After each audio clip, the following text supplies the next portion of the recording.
Notice of public meeting of the City Commission of the City of Brownsville. Pursuant to Chapter 551, Title 5 of the Texas Government Code, the Texas Open Meetings Act, notice is hereby given that the City Commission of the City of Brownsville, Texas, in accordance with Article 5, Section 12 of the Charter of said city, will convene a workshop, an executive session, and regular meeting on Tuesday, March the 3rd, 2009, at 5:25 p.m., 5:45 p.m., and 6 p.m. in the Commission Chambers on the second floor of Brownsville City Hall, Federal Building, located at 1001 East Elizabeth Street, Brownsville, Cameron County, Texas. Workshop item A, presentation and discussion regarding municipal separate storm sewer permit requirements and cooperative components within the stormwater management program.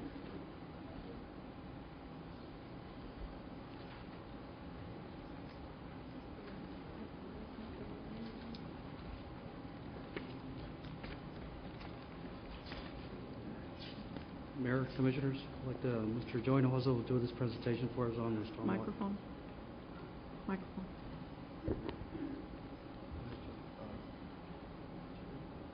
Honorable Mayor, Commissioners, thank you very much for this time.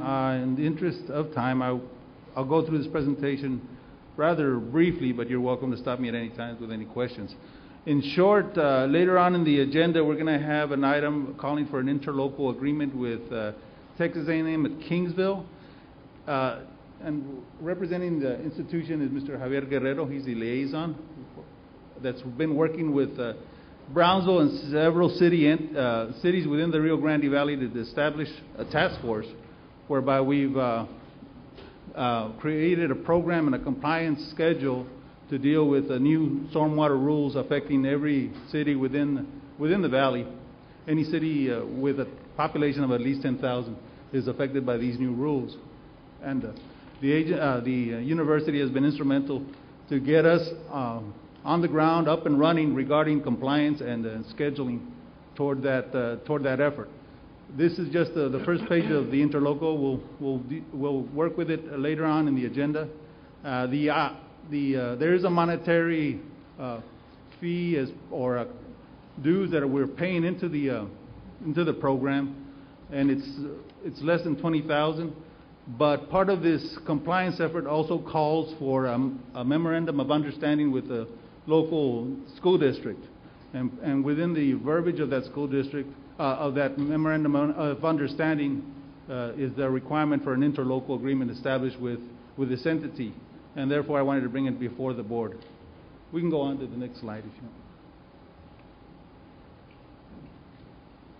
If you could just turn those clockwise. She's working on it.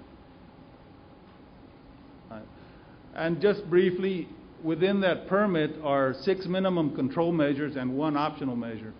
And the one that we're really involved in now at this stage of the permit is outreach and education. And part of that requires the classroom presentations. And that's why we need to go ahead and establish that memorandum of understanding with the local school district.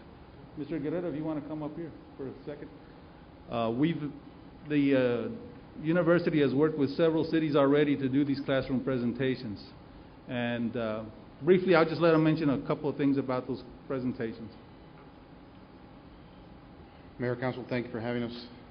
What we do at the school district is try and promote science and engineering, of course, but we try and get the school, which is a great resource for the city, to outreach your community. And what we've been doing across the valley from Brownsville all the way to La Jolla is actually going into the classroom with our professionals, geologists, engineers, scientists, and telling them, the kids and teachers alike, about stormwater runoff pollution awareness.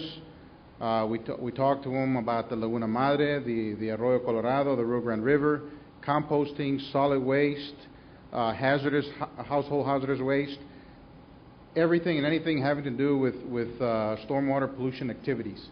And we're always asked by council, in some respects, what's in it for us. We the university try and do several things.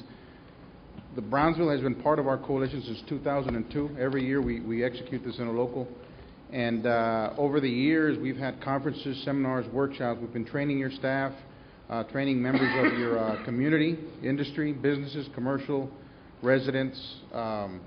And this year, we've added a new opportunity. You know, we've added stipends for teachers. We've set aside $100,000 of A&M money, and this summer, we're going to bring 20 teachers from the Rio Grande Valley up there and show them how to do research, how to incorporate this mission into their lesson plan, into their curriculum, and we're going to give them $5,000 stipends.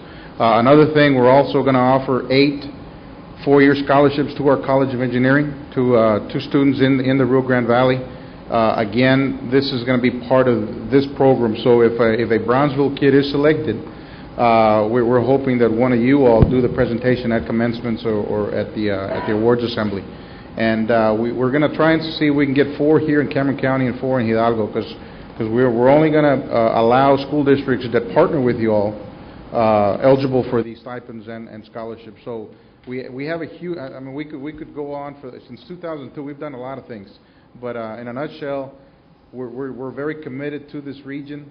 And Joe's been the chair of the task force, and in other words, his peers from the Valley have elected him the chair of the task force since 2005, and he's worked real closely with our university, the TCEQ, the EPA, so it's given us an edge in tweaking the regulations, because we were instrumental in doing so. And this whole project has culminated with the issuance of a permit, which was issued in December by the state to Brownsville to, in essence, regulate your stormwater, which you do already in some respects, but this is more stormwater pollution prevention awareness. So I have. Very good. Thank you, Harvey. That's pretty much the gist of the program. If you'd care to go through quickly the rest of the elements, just so you'll know, there's other elements to this permit. There's outreach education. If you want to go into the next slide. Public participation like stenciling or resaca cleanups. Illicit discharge and detection and elimination, that pretty well speaks for itself. Obviously, we don't want polluters going out there and dumping oil into our resacas, in the most extreme example. And I think we've got a really responsible public, but it doesn't hurt to go ahead and monitor that. Construction, obviously runoff. One of the main pollutants that is impacting our resacas is runoff, sediment runoff from streets and construction sites. Our resacas are filling in, and by so doing, they're impacting our drainage capabilities and our reservoir capacity. So we've got to monitor that and work with our public and our citizens to take care of that resource. Post-construction, once again, the landscape ordinance that we have in place is part of that effort that we already have in place, but we need to go ahead and document it as such. Mr. Hinojosa? Yes.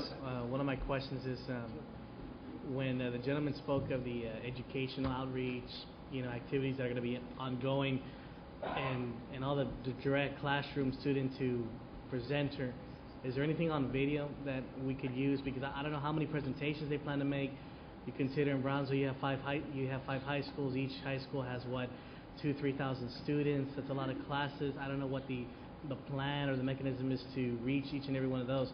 But utilizing Channel 12, if they had the video, well, then that could be outreach. That could be shown once a month or however, just so that it's targeting people and students, families.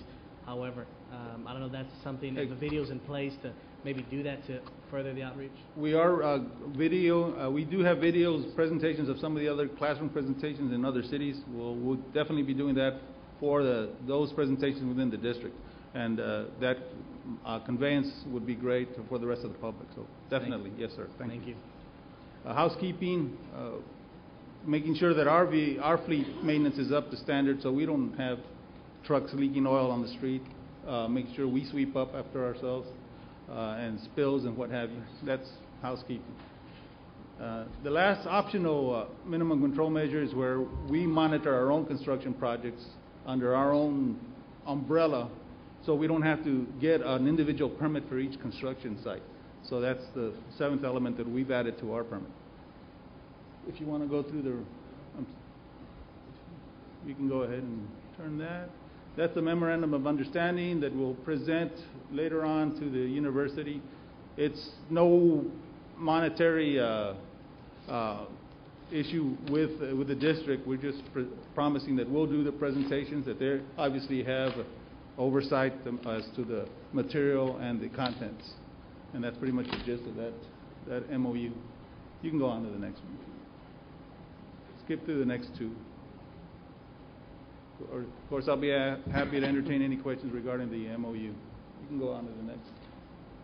And these are a series of slides. I won't go through them. There's like 20 of them. But in effect, it tells you what the program is. I've made this presentation at a few other meetings at the island. If you want to cursor through those real quick, that's the task force that we're a part of. Those are, once again, the 6 minimum control measures that we spoke of. And part of that is the notice of intent. That was a precursor to the actual permit that we received. You can go on.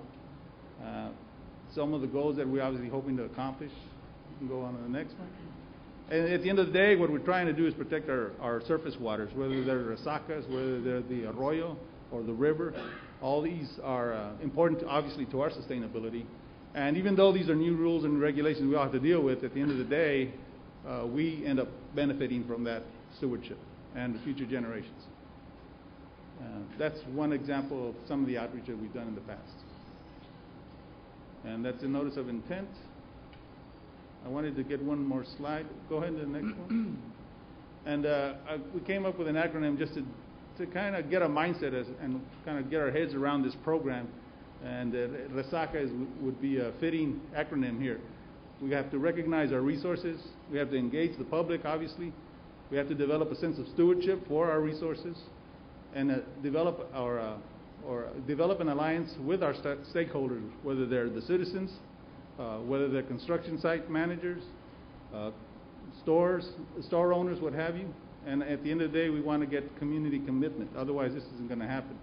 And even though this is a big program, we have 5 years to go ahead and engage and implement the whole program, but it has to start, each year we have to show where we made some steps, where we've accomplished some set of objectives, and that's part of that plan that we submitted to the state. And I think that's the rest of the slides are kind of background for all of that. If you have any questions, though, I'd be happy to entertain them. Jonas, you mentioned 20,000. Where does that go towards again? The interlocal agreement, that's part of the dues that we're paying to the task force, so they can help us with the actual implementation of the program, and then the reporting. We have to conduct a yearly report, and we're also going ahead and engaging the task force to do some training for our staff and contractors as well. We hope to go ahead and bring them to the table and give them some outreach and education. And that's going to be over a 12-month period, or yes, 2-year period, 3-year period? A 12-month period, a year period. Go ahead. And that's some of the presentations that we've done in the past with our staff. You can go to the next one. There's obviously some of the outreach that we have to do with our students, and they're sponges. They really soak this up, and it really makes an impact with them, and obviously when they get back to their households. Go to the next. And that's pretty much the presentation. If you have any other questions, I'd be happy to entertain them. Yes. Thank you, sir. I missed all of it. Can you start over? Gladly, anytime. Well, thank you very much. Thank you, Mr. Jonas. Thanks, sir. Next item. Discussion regarding the Greater Brownsville Incentive Corporation on economic development projects.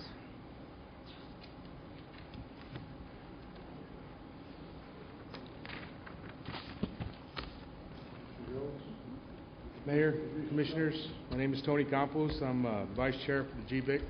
And what we're going to do here tonight is give you a presentation on some of our economic development projects going on. I have a CEO for BEDC. He's Jason Hills, and he's going to take it from here. Mayor, City Commissioners, good afternoon. We have a brief presentation for you this afternoon. As Mr. Campos mentioned, to brief you on some of the projects that's going on through GBIC. But to start off, who's controlling the slides? Okay.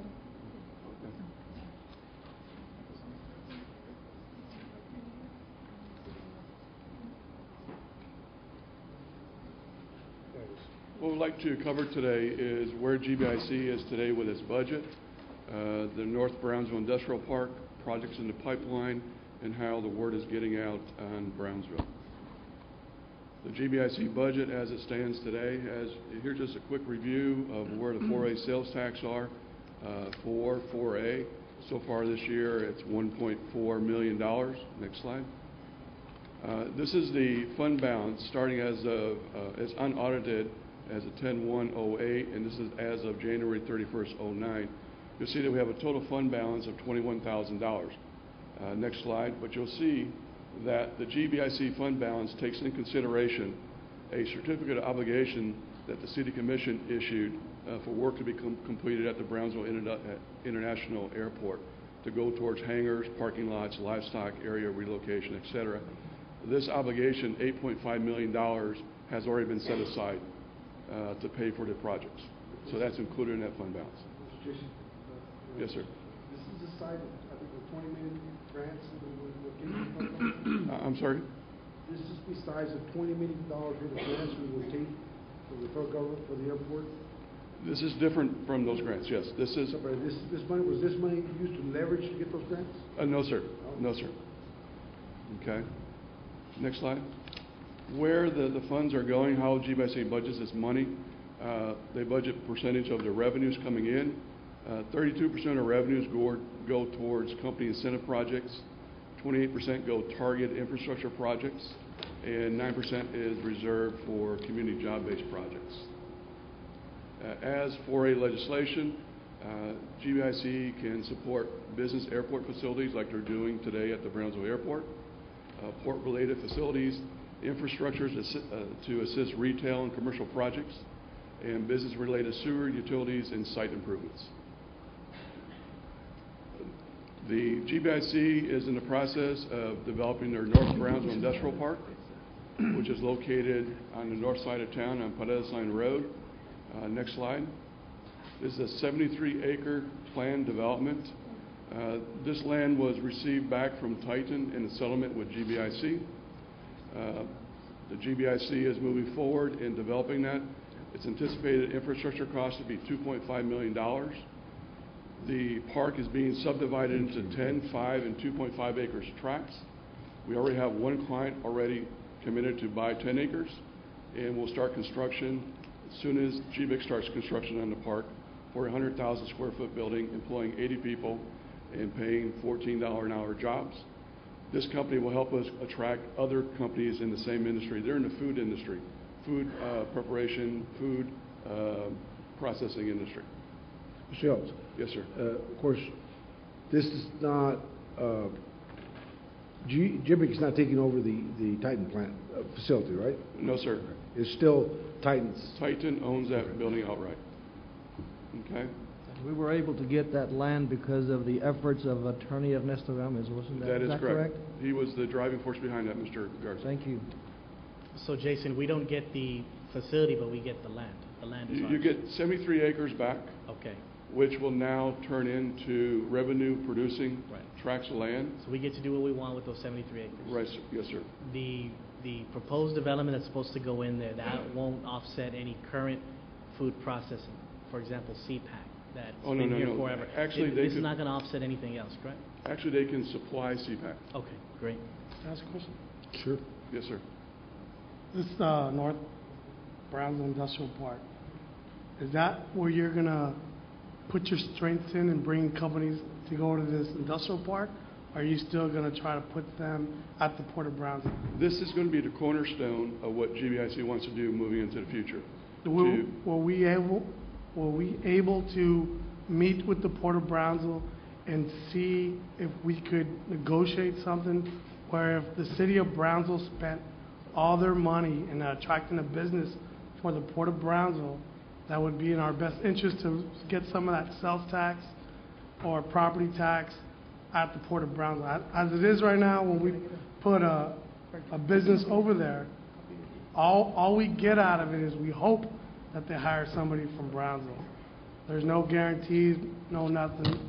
If this North Brownsville Industrial Park, wouldn't it be in GBIC's and Brownsville's best interest to attract businesses for this industrial park so we get the, That's the whole and not reason. put it in another taxing entity. That's the reason behind developing this park. As you see, there's also plans to develop another park as well, to be able to attract industries to Brownsville into the territory that Brownsville controls, to get the double benefit, the jobs and the property tax off that project. And I'll answer your question in terms of the port in a few moments, because we have a project that we're working. And I will share with you how we're trying to make sure that Brownsville's interest is protected on that project. Mr. Hills, Yes, sir. I also don't want to see us ignore the fact that the Port of Brownsville is an asset to the city of Brownsville. Now, should a company be best suited for the Port of Brownsville, we need to make sure we don't ignore those needs, because I'd rather them come to the Port of Brownsville than go to Port of Harlingen, okay? And when McAllen used to use the Port of Brownsville in its promotion as their port, I don't want to ignore it as an asset of the city of Brownsville, because the creation of jobs do benefit the city, and in some way does benefit the general fund of the city of Brownsville through property taxes, sales taxes, employment reduction. House tax, how property tax? People that work at the Port of Brownsville buy homes in the city of Brownsville, they pay taxes. The thing is to keep our unemployment rate down and use all the assets available to us, including the Port of Brownsville, the airport, the industrial parks, and everything. I mean, this is a package deal, and if a company's best suited for the Port of Brownsville, I'd rather see them go to Port of Brownsville than go to the Port of Harlingen. As you mentioned, the airport, the port, they're all key economic drivers for the community.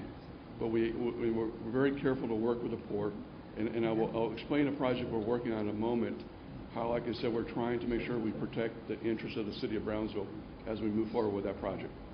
Okay? This particular industrial park, North Brownsville Industrial Park, at the last GBIC board meeting, the board approved 2 Brownsville companies to complete the infrastructure work, Cupco and G&T Paving, to do the work for infrastructure. Also, we've been notified by Congressman Ortiz's office that the park will receive $196,541 from omnibus bill that will go towards the infrastructure on that park. And we hope to start breaking ground sometime in April.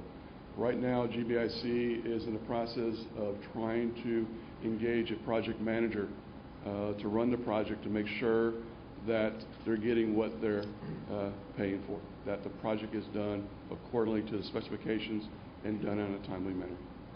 Thank you. Okay. Once that park is done, GBIC owns other tracts of land on the north side of town along 511 to develop what's called Industrial Park Number 2. And that's a 120-acre planned development. Right now, infrastructure costs will be about $4.5 million. We will go out and seek federal funds to help us with that. And once again, it will be subdivided in 5 and 10-acre tracts. And if things go well, sometime 2010, 2011, possibly could break ground on that site. As we move forward, when we work with projects, many times we're required to sign confidentiality agreements with them. And that's because the clients asked us to protect their interests, whether they're a publicly traded company, they're going through a union issue where they have to notify their employees that they're going to relocate, or it's because of competition. And also, it keeps neighboring communities from trying to jump in on a project. And usually when we're working projects, we work through site selectors, brokers, business consultants, and management teams. Okay? Projects in the pipeline. Right now we have Project Seed, which will construct a new facility in Brownsville. It's part of the food industry as well. They will not be at the industrial park. They already have other land they purchased in the community. Create 15 to 25 jobs at $10 an hour. They're not seeking incentives. Project Dynamic is seeking to lease space from the airport, the former Eagle complex. It's a metal stamping operation, and they will create 30 jobs immediately above, paying above $10 an hour. This is a very important project that we've been shortlisted. It's called Project Columbus. We've been shortlisted. Brownsville is the only site in Texas that's being considered this time. It's in the heavy manufacturing industry. It goes along with the A cluster has been identified by Imagine Brownsville, heavy industry. The planned investment is $1.5 billion. That's $1 billion. To construct this facility, it'll take 30 months. After that, it'll take 20 months to ramp up the facility. The client will commit to 730 direct jobs. During construction, it will create about 1,500 jobs. And the client will commit to $80,000 a year wages per employee with benefits. Okay, next slide.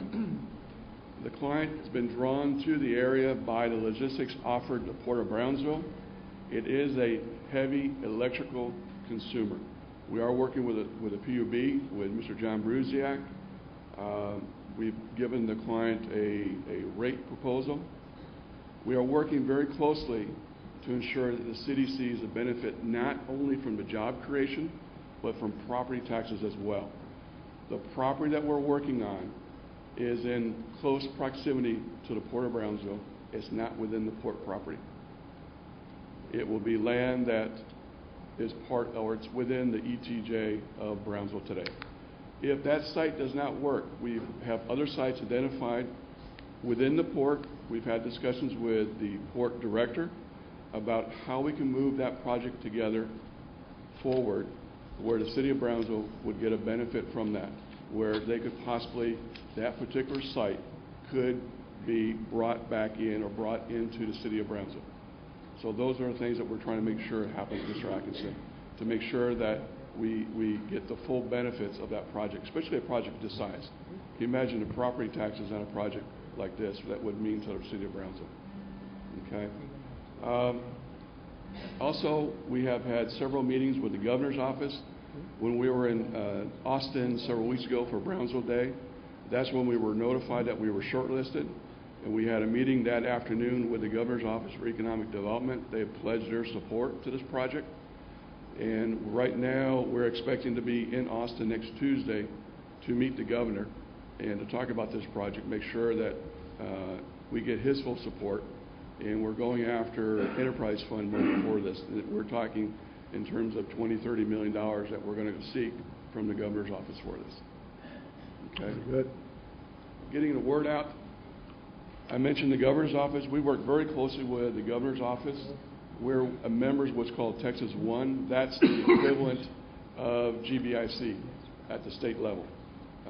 Y'all are familiar with Mr. Nick Sarafi. He is the chairman of Texas One this year and next year, and that helps open a tremendous amount of doors for us. You can see we were at an event with him earlier this year. Mr. Gallegos, our chairman, has been involved with Texas One events up in Austin. We travel with him to Detroit, doing the SAE conference. We'll be doing the Bio Show in Atlanta.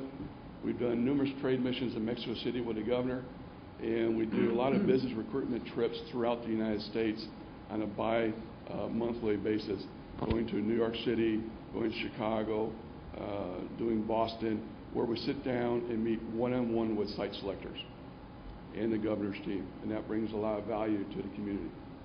Also, we don't just work within the state and outside the state. We work very closely in Mexico with the city of Matamoros, CODEM, which is their economic development group, ProMexico, which is their equivalent to Texas One. We work very closely with the state of Tamaulipas, and we're also members of the U.S.-Mexico Chamber of Commerce and work very closely with them. And also, as we work and move forward, as mentioned, we work very closely with the site selectors, corporate executives, investors, brokers, and industrial decision makers. We do a lot with electronic advertising. We don't put money into magazine ads because you really can't see where your value is, what kind of return you're getting on investment. We try to do everything more so electronically, bring everyone back to the GBIC website so we can start tracking who's looking at our website. With that, if you have any questions for me. Any questions? Thank you, Mr. Hiltz. Thank you, Mr. Campos. Thank you. Appreciate it. Thank you very much. And thank you for what you do. And your board. Executive session, item A, discussion pursuant to section 551.074 of the Texas Government Code regarding the selection of a city attorney. So move we go into executive session? Second. A motion, a second, all in favor? Aye. All opposed, motion carries. We'll be back in a few minutes. Thank you.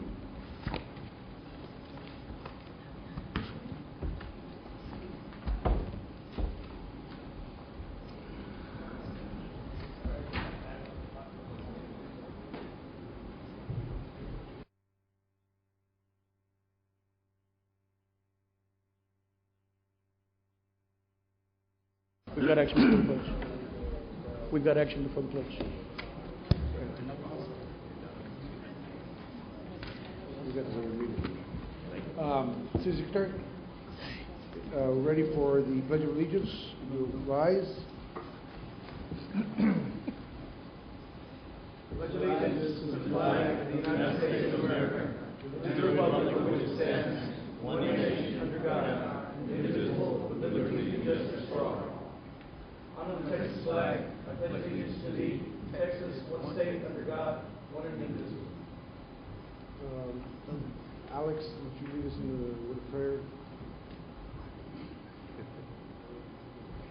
I need you at the front, Pastor, so I can see. Go ahead.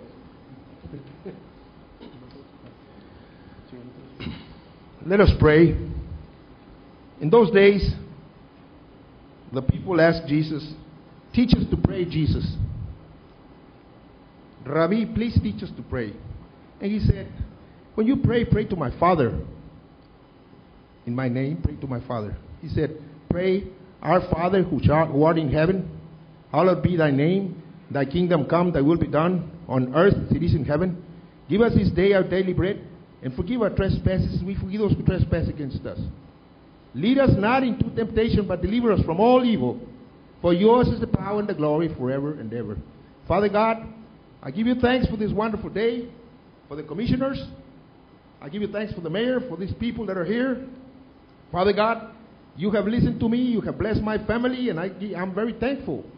I want you to bring prosperity to all the commissioners, prosperity to the mayor, prosperity to all these people in Cameron County, prosperity to South Texas, and also, Father God, bring prosperity to America. America needs you bad. And we pray, Lord. We pray in harmony, we pray in love, because, Father God, you told us that the Ten Commandments are in two. Love your Father God, love your Father, and love your neighbor. And we should learn how to love each other. I give you thanks this wonderful night. And please help us, Lord. Please forgive our sins. For the Bible says everyone is short. Everyone has come short of the glory of God, and everybody's a sinner. Forgive our sins, Lord, tonight. And help us to bring Brownsville in prosperity, and help us to think and to do the right things. May the blood of Jesus cover us and protect us from all evil stuff. Thank you, Lord. Thank you, Alex. Please be seated. Thank you for coming to the City Commission meeting here. City Secretary, would you read action on items 80? Action on items discussed in executive session. Item A, consideration and action, if any, on the selection of a city attorney. I would like to make the motion to select Sean Bilbil. I'll second. We got a second by Commissioner Atkinson. All in favor? Aye. Aye. Aye. It's 4. Yep. 3. Did I hear another aye over there? No? There's 3. I'd like to make a motion. Wait a second. So there's no. Who were the 3? Who opposes? The mayor, Rick, and Abstain. So there's 4 nays. Okay. One abstention, Mayor. I abstain. Pardon me? Abstain. Commissioner Camarillo abstained on that one. I'd like to make a motion to appoint Mark Sassi. Second? Okay, we have a motion to appoint Mark Sassi. All in favor? Aye. Aye. All opposed? Nay. Mr. Garza, you voted? I did. Okay, what nay?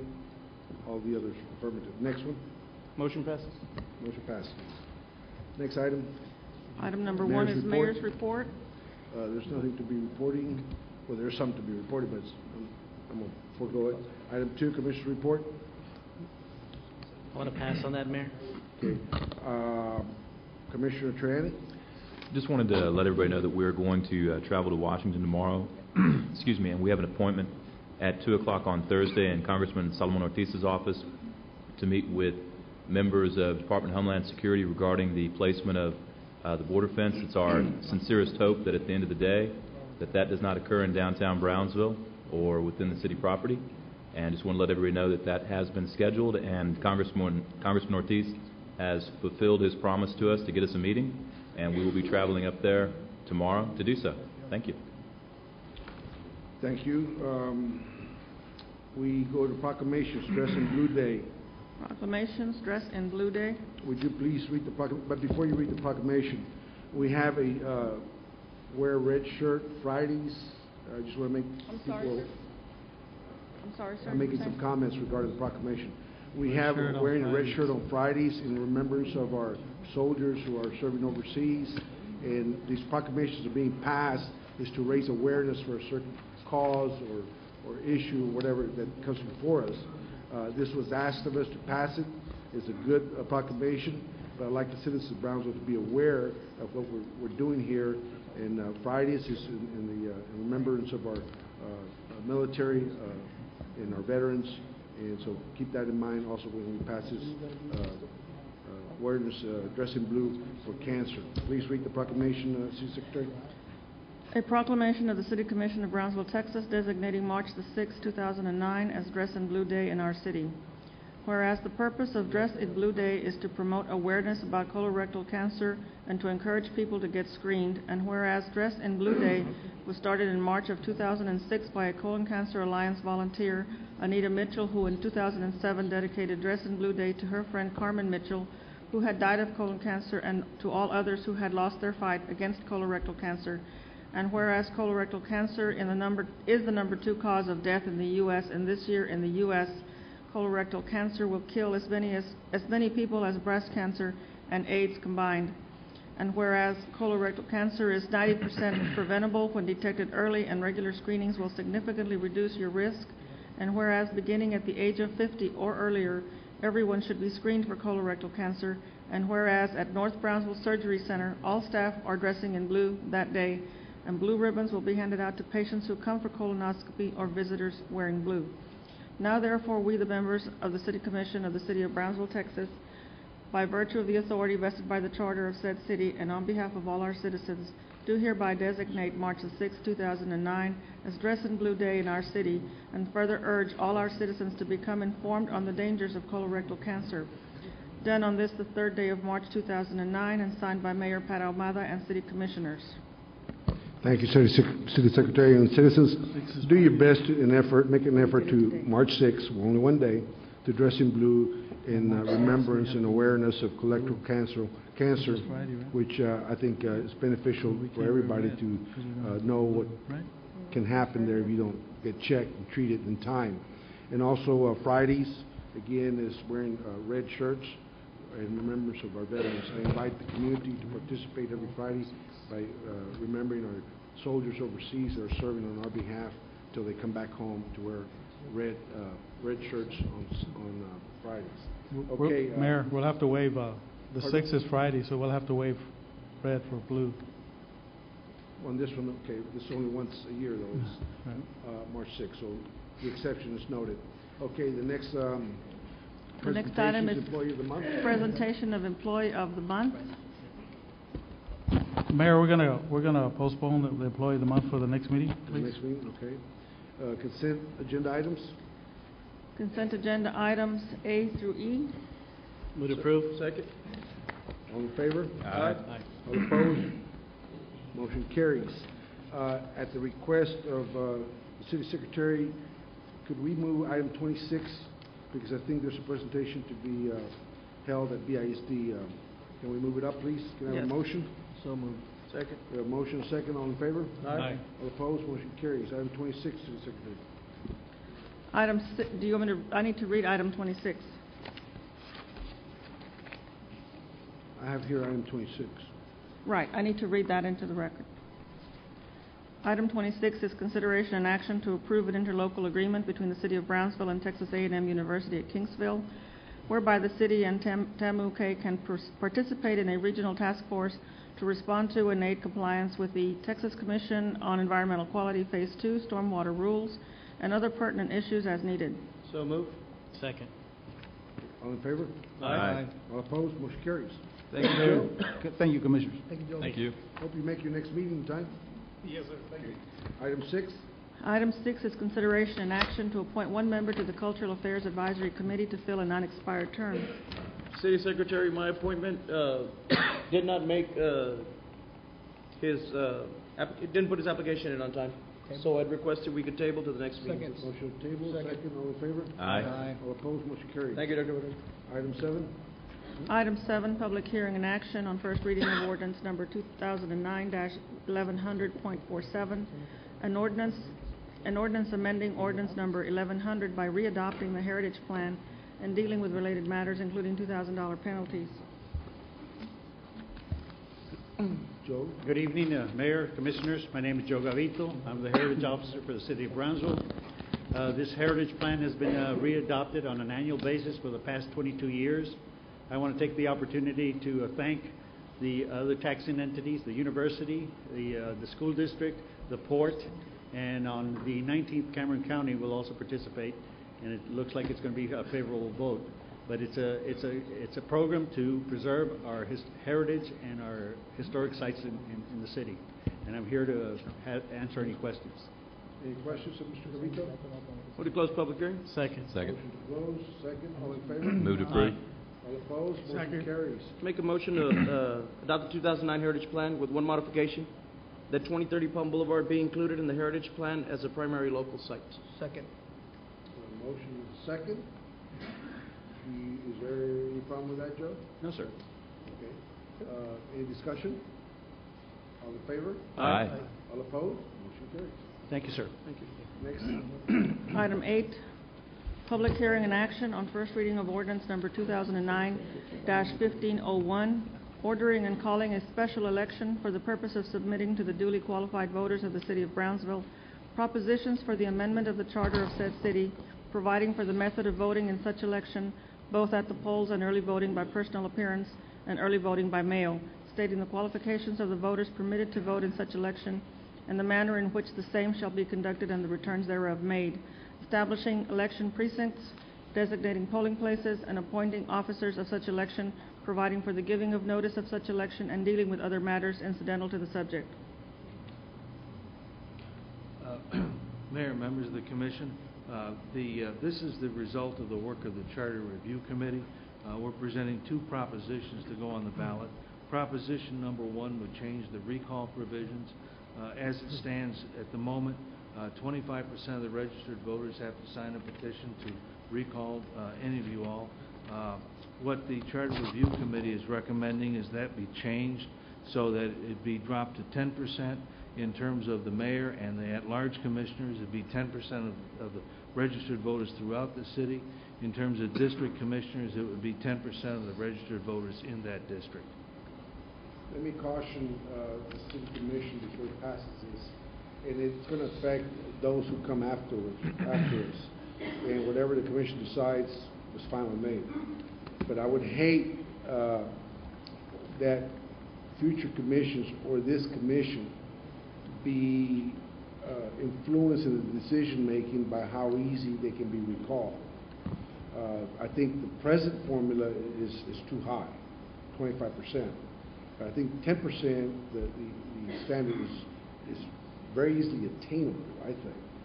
And it could trigger to where it will influence how commissioners will vote on future issues that may be controversial but require us or the future commission to do what's right, but may not be seen as what's right by those issues that are being driven at the present time. So based on that, whatever the commission wishes is fine with me. I'll support either, whatever is proposed. That and basically, I think that's my number one concern. Ask a question? Sure.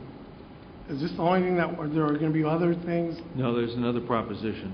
coming up in the next meeting or something? No, I'll give it to you right now if you want it. So there's only going to, Two propositions. Charter Review only decided on 2 things that they want to change? No, Commissioner, the Charter Review Committee, as I understand it, came up with a laundry list. I know. But with change in city Well, who's personnel and deciding so just forth. these two propositions? These were the leading candidate, the ones that had the most support of the Charter Review Committee. The Charter Review Committee chairman was supposed to make a presentation, but various things came up and he couldn't do that. And so at the last minute, we had to put together these two propositions. One of our suggestions is that the Charter Review Committee continue meeting, and so in 2 years they can, put forward. They've got other ideas that you all ought to take a look at.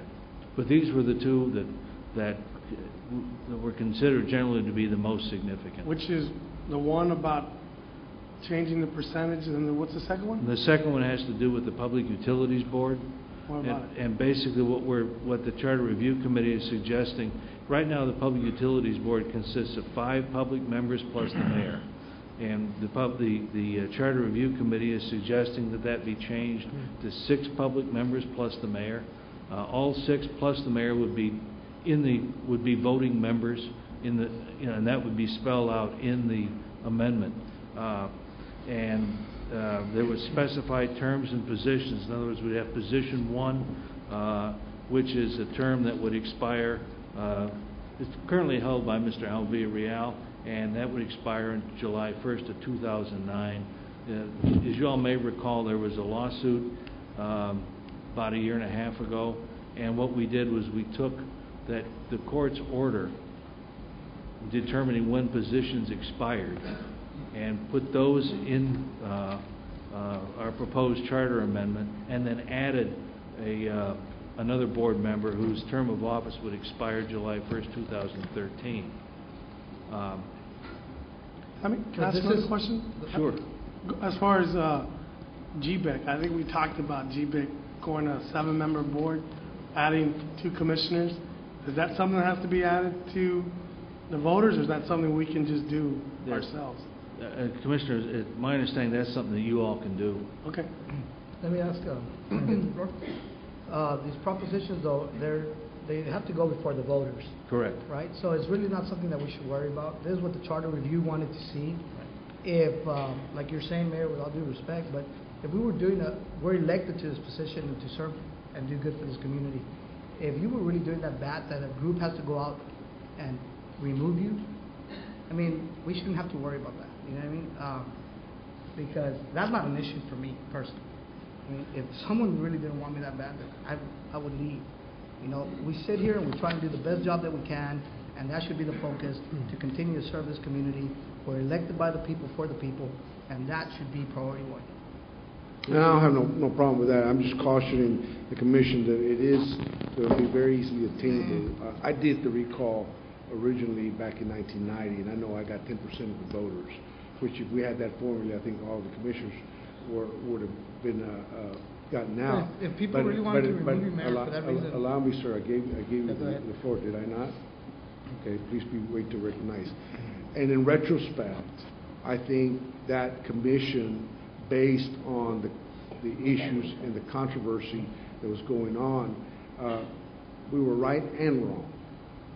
We were right in wanting the convention center to the north, not by the Migoland tract, but we were wrong, I think, in the aspect that we couldn't do nothing about the privatization of the garbage, which was an issue back then because it had already been done.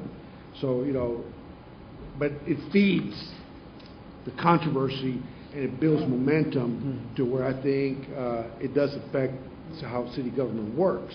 So it could easily influence the decision making here. But I have, like Commissioner Snell says, I have no concern. I'm not worried about that. I donate my time. If the citizens don't want me, that's fine with them. But I'm here to support whatever the wishes of the commission is on this issue, and I'm just pointing it out that these are some things that you should consider. Now, on the second issue of the PUB board, serving on the PUB board and looking at other boards, statewide and local, like GBIC and others, I don't think they should be based on each commissioner appointing one board member, because they're not there to serve one commissioner. They're there to serve the citizens of Brownsville. My take on that would be TxDOT appropriates funds and oversees transportation issues and funding for the state of Texas with only 5 people. And I think the utility company for the state of Texas that oversees the utility companies is 5 people. And other big boards that oversee the whole state are 5. I would prefer to see when the next member's term expires that they just be eliminated instead of adding one more. Because I find that the bigger the boards are, the harder it is to really build a consensus or get a quorum, as we saw with Cameron Works, that many times you don't have quorums because it's such a big board. But based on that, I'll support either thing that the city commission wants to do. But my recommendation would be to just not fill the next term that expires and let it go to 5 members. Can I Sure. I guess Brownsville's in a unique situation where the definition of an ex officio is always questioned, and not just by yourself, but by previous mayors also, as far as their right to vote in the PUB. So when PUB comes to a lock, because PUB does have a quorum at most of its meetings, and it is locked, usually, and history serves us correct, the mayors have usually locked the votes when they're not in agreement with something. I think that it's healthy to either eliminate or redefine the ex officio as a non-voting member, or add another member to the PUB board to be able to deal with that issue that we've been dealing with, at least for the 6.5 years that I've been here. That's always been the issue, PUB. And you're right, it should be an odd number. I've never seen a board where 6 people can get together and tie something. That's why we're a 7-member board. PUB needs to be a 7-member board. I just don't want to get accused again of coming at you. It's not with you. The previous mayor had the same problem. He would lock PUB when you were there. And I don't want to get accused by you again of saying, well, public comment has served us different. I don't want to be accused of doing something else to you by stating we need to clarify ex officio at PUB for any voting member, for every voting mayor. So whether it be by redefining ex officio or like what they recommended, adding an extra member and making it a 7-member board and give him the right to vote. I think that's Let me respond to that. First of all, let me respond. First of all, the citizens already responded to that concern, and they clearly said that the ex officio has a right to vote because it was put up to a referendum back then. The issue here, and what I was trying to point out, is where I think the consensus is here, it was just echoed in a different way, is that the board needs to be an odd number. What is the best thing?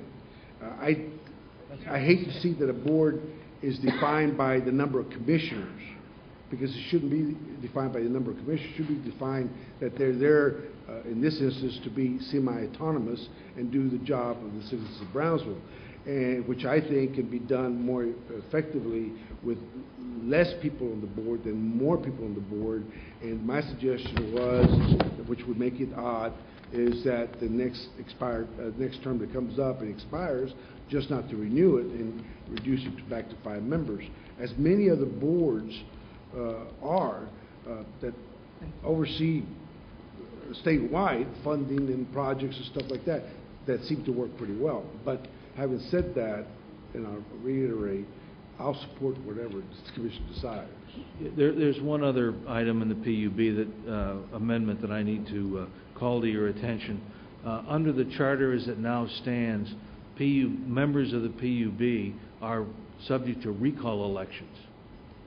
And what the Charter Review Committee decided to do was, instead of having recall elections, that giving the City Commission the power to remove 1 member a year by unanimous vote. Super vote, right? No, a unanimous vote. That was the recommendation of the Charter Review Committee. 1 member per year by unanimous vote. The other thing, Mayor, if I just may, the other thing that we did, that the Charter Review Committee did, if I could just read this very quickly, provides the mayor of the city of Brownsville shall ex officio be one of the voting members of the board to end the issue as to whether the mayor votes or not. The amendment that the Charter Review Committee came up with. Which was addressed the last election too, but that's okay. I'm not worried about that. And I think it's important that the mayor vote, otherwise why go to the meetings. The other thing is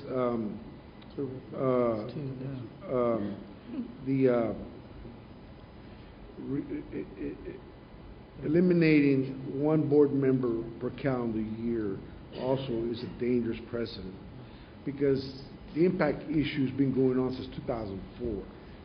And that created a lot of heated debate, and some people took it personal, and there was a lot of money being spent by special interests to get those who were proposing to increase the impact fee, which was me, Chris Valdez, Dr. Zavaleta, and Robert Sanchez off the board, okay? And they did not succeed. They spent a lot of money in having an election to do that.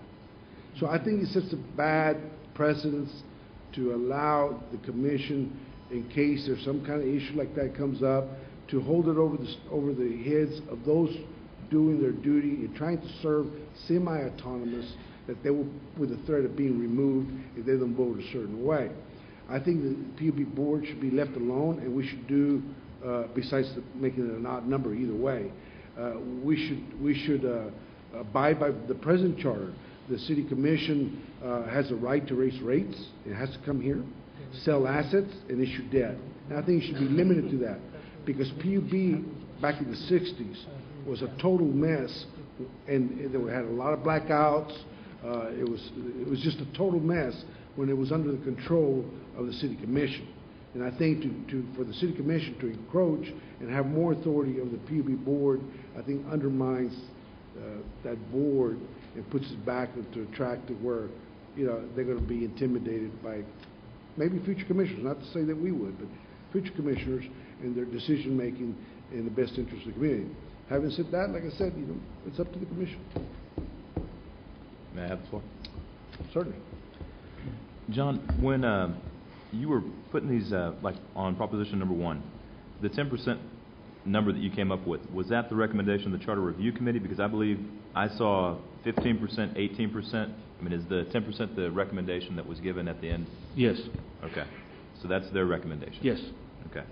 And then, as far as the propositions that we have, the staff chose which propositions off of the list as far as the top vote getters from the Charter Review Committee, or? These were the two most most pressing propositions from the Charter Review Committee. Things just sort of, well, you know, it was a change in the city attorney's office at the time. The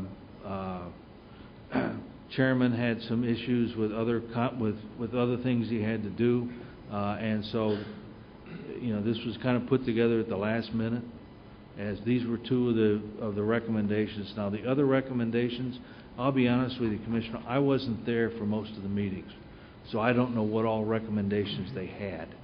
But these were the two that, in the meetings I was at, seemed to be the most significant. And the Charter Review Committee did tell us to put these before the City Commission. Well, I guess hold on a second.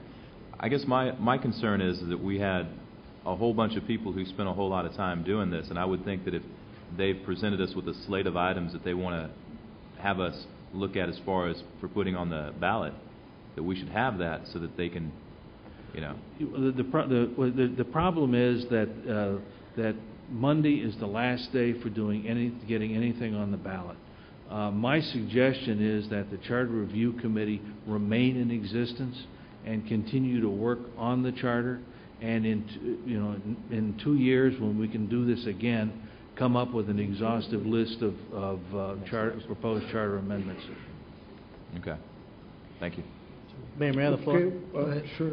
And Mr. Shozy, I mean, I think we also waited quite a bit of time to have a workshop on the charter review, correct? Yes. I mean, I think the group had met, had finished its work, but other than that, all the information we didn't have until the last commission meeting. And for that, I apologize. We had all kinds of logistical issues with the members of the board themselves getting prepared to make a presentation to you. Well, they did a lot of good work, and that's noted. On the issue of the proposition 2 on the of the ordinance, you know, I think expanding the number to 7 is not a bad idea. The possibility to eliminate a member doesn't take away from anything. You need a unanimous vote to remove an individual. No. I don't know if that, yeah, that's what he said. That's not what's proposed. That's what was That's proposed, and exactly that's what what he he said. Oh, unanimous. You would need a okay. unanimous vote, so Majority, I to thought it was consider, majority. No. so, It so should be again, supermajority. well, The again, to the consider, proposal from the Charter Review Committee is that it take a unanimous vote of the Right. City Commission to I'm sorry, I remove a misunderstood. PUB board member, Right. and that you be limited to only removing one in a year. so my thing with that is, if that could happen, if and when, remains to be seen, but I think it's pretty clear, and I think it puts us on the right track. Can I ask a technical question? Certainly. If this is first hearing How are you going to have a second hearing? and it's due on Monday, our second hearing isn't until the 17th. Well, I understand that, yeah, they're gonna be, you all are gonna be called for a special meeting on the 9th. Didn't know about that, okay. Simply for a second and final. Yeah. Okay. Let me ask a question. I agree with what everybody's talking about right now. I also agree with the mayor that 10% is too small. I mean, we had it at 25%, we're going to 10. I think we should put it around 15 and let future charter review committees review it again, see how it goes. You know, I mean, I think we're going to the extreme for one purpose, and I don't know why. And you know, maybe they want us all out. Who knows? But still, 15%, especially in my small district, it wouldn't be much at all to attain. So, you know, I think 15% is more than reasonable. It's better than 25. It's not as good as 10, but do we really want to cost the city that much money to do a recall election? I don't know. As far as issue 2, I'm okay with the 7-member, but I would think we should do a supermajority. A supermajority vote, just like the P&Z. When something's contested, you need a supermajority vote of 5 commissioners to approve a contested P&Z issue.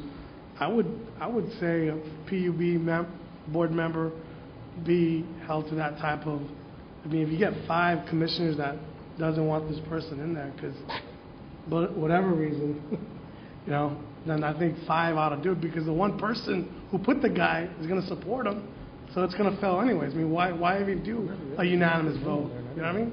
No, that's the recommendation of the Charter Review Yeah, I Committee. know, Whatever you all want to do Yeah, is, exactly. you know, is what Commissioner gets Romero, done. I hope that the charter review thought all these issues, you know, before they decided to bring this before us. I know that they worked real hard. Congratulate all of them for taking the time to do this. On the other issue, I don't think, as long as we continue to do, Commissioner, what's best for your constituency, and you can, then it shouldn't be a problem. It shouldn't be an issue. I don't think, you know, I mean, we should worry about that. I personally don't. So And just for the record, the Charter Review Committee didn't always agree 100%. They're all just like us. They were all.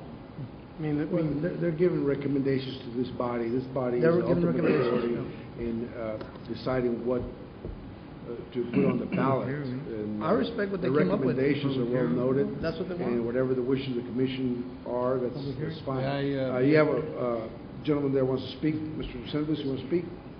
Is this a public hearing? Please come forward. We can both hear the podium. Might get just kidding. I'm just kidding with you. Déjame tratar de explicar. I will try to explain un poquito. I can see the way you guys are looking at things because you guys are over there and we're out here. Pero la gente de Brownsville know this. When this charter was made, okay, I don't want to name names, but the commissioner said that it's too much, and you think it's too much. We know that when the charter was made, the population and the registered voters, muy poquitos, they were very little, you know. If you guys do the math, 10% of registered voters, what is it? 6,000. About 7,000. 7,000. You guys are running, some of you guys that's running against you guys, they only need 100 signatures to run for your office. 7,000 is impossible. It's impossible, people. 7,000 signatures. You cannot even pick up that's for 500. that large, right? That's for that large. It's For the at-large, imposible. yes. What about the For the district, it would be 10% of whatever the ones that All I'm voted saying, in your Mr. district. Resendez, all I'm saying, Mr. Resendez, based on personal experience. Yes, sir, but you Okay, did not so research. Let me finish. 7,000 Let me finish. Let me finish, Mr. Resendez. Based on personal experience, okay? Yeah. I obtained the 10%, and I think it would have been an injustice had they been, in retrospect. Well, You I learn- don't know you about learn- you. You learn I back don't then. know. from what- I don't know how you could get 7,000 But that's okay, signatures. I'm just giving you my. 7,000 signatures is a lot of signatures, believe me. It's un imposible, okay? Now, I would beg to all of you, you're smart people, you know, be logical and let the citizens of Brownsville also work into your city charter, porque ese city charter is very wrong. If you only had muy poquitos registered voters, maybe 50 years ago or 100 years ago when this charter was made, 10% or 50% pues no era nada. But right now, she just said it, 7,000. Now another thing, after they get these signatures, Secretary? Question? I'm sorry, Yes, sir. Secretary. After they get these signatures, is there going to be an election? Yes. Yes, there will be an election. So, so they get the signatures. You all have to vote como quiera. No, you have to, no, you remove the person from office, and then. It doesn't matter. But if the election fails, the person comes back to office. So the citizens of Brownsville, todos los citizens, they don't stand a chance at all because you guys are afraid that now whoever wants to recall you guys is because you did something wrong. They're not going to recall you if you're a nice kid. No way. I wouldn't do it. If you're doing your job, I would not recall none of you. That's right. Not because you look bad or because you're too fat or because you look too mean. I wouldn't do that. That's exactly right. But if you're doing something wrong, I would be the first one to try to get, but not over 100 signatures or 500 signatures, 7,000 signatures. Piénsenlo, bro. That's all I got to say. You all are intelligent. You all are working for our people.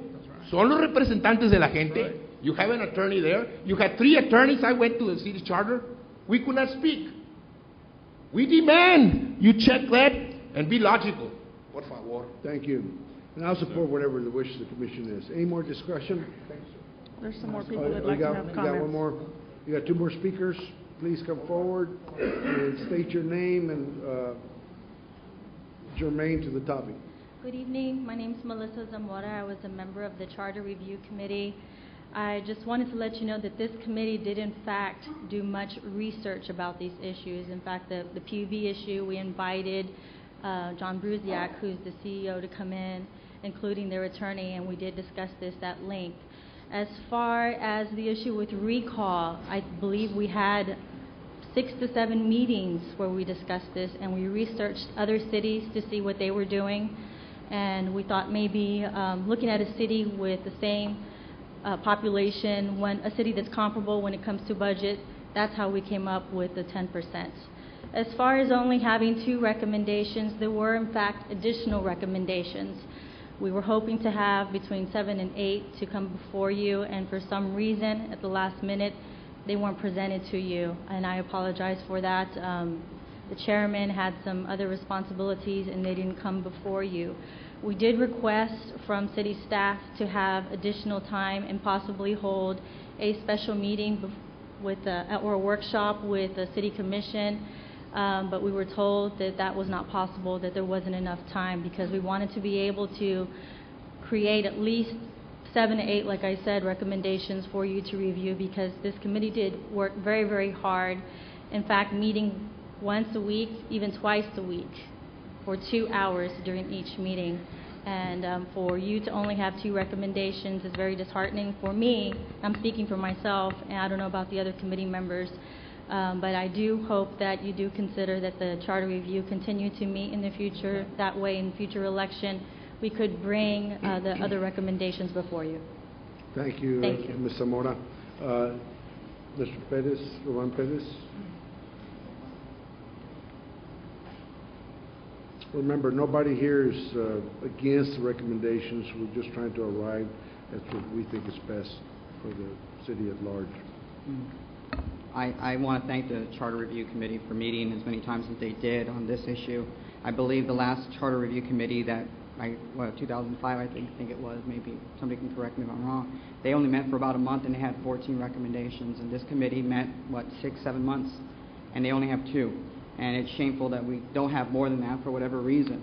And I feel that this commission should have, whether it was the chairman to show up or the assistant chairman, because they had a secretary, they had an assistant chairman, they had a vice chairman, I should say, a chairman, somebody to come here and speak before you all, to give you all more than just 2 recommendations, because with all that time and energy that was spent, you had our former city attorney present at almost every one.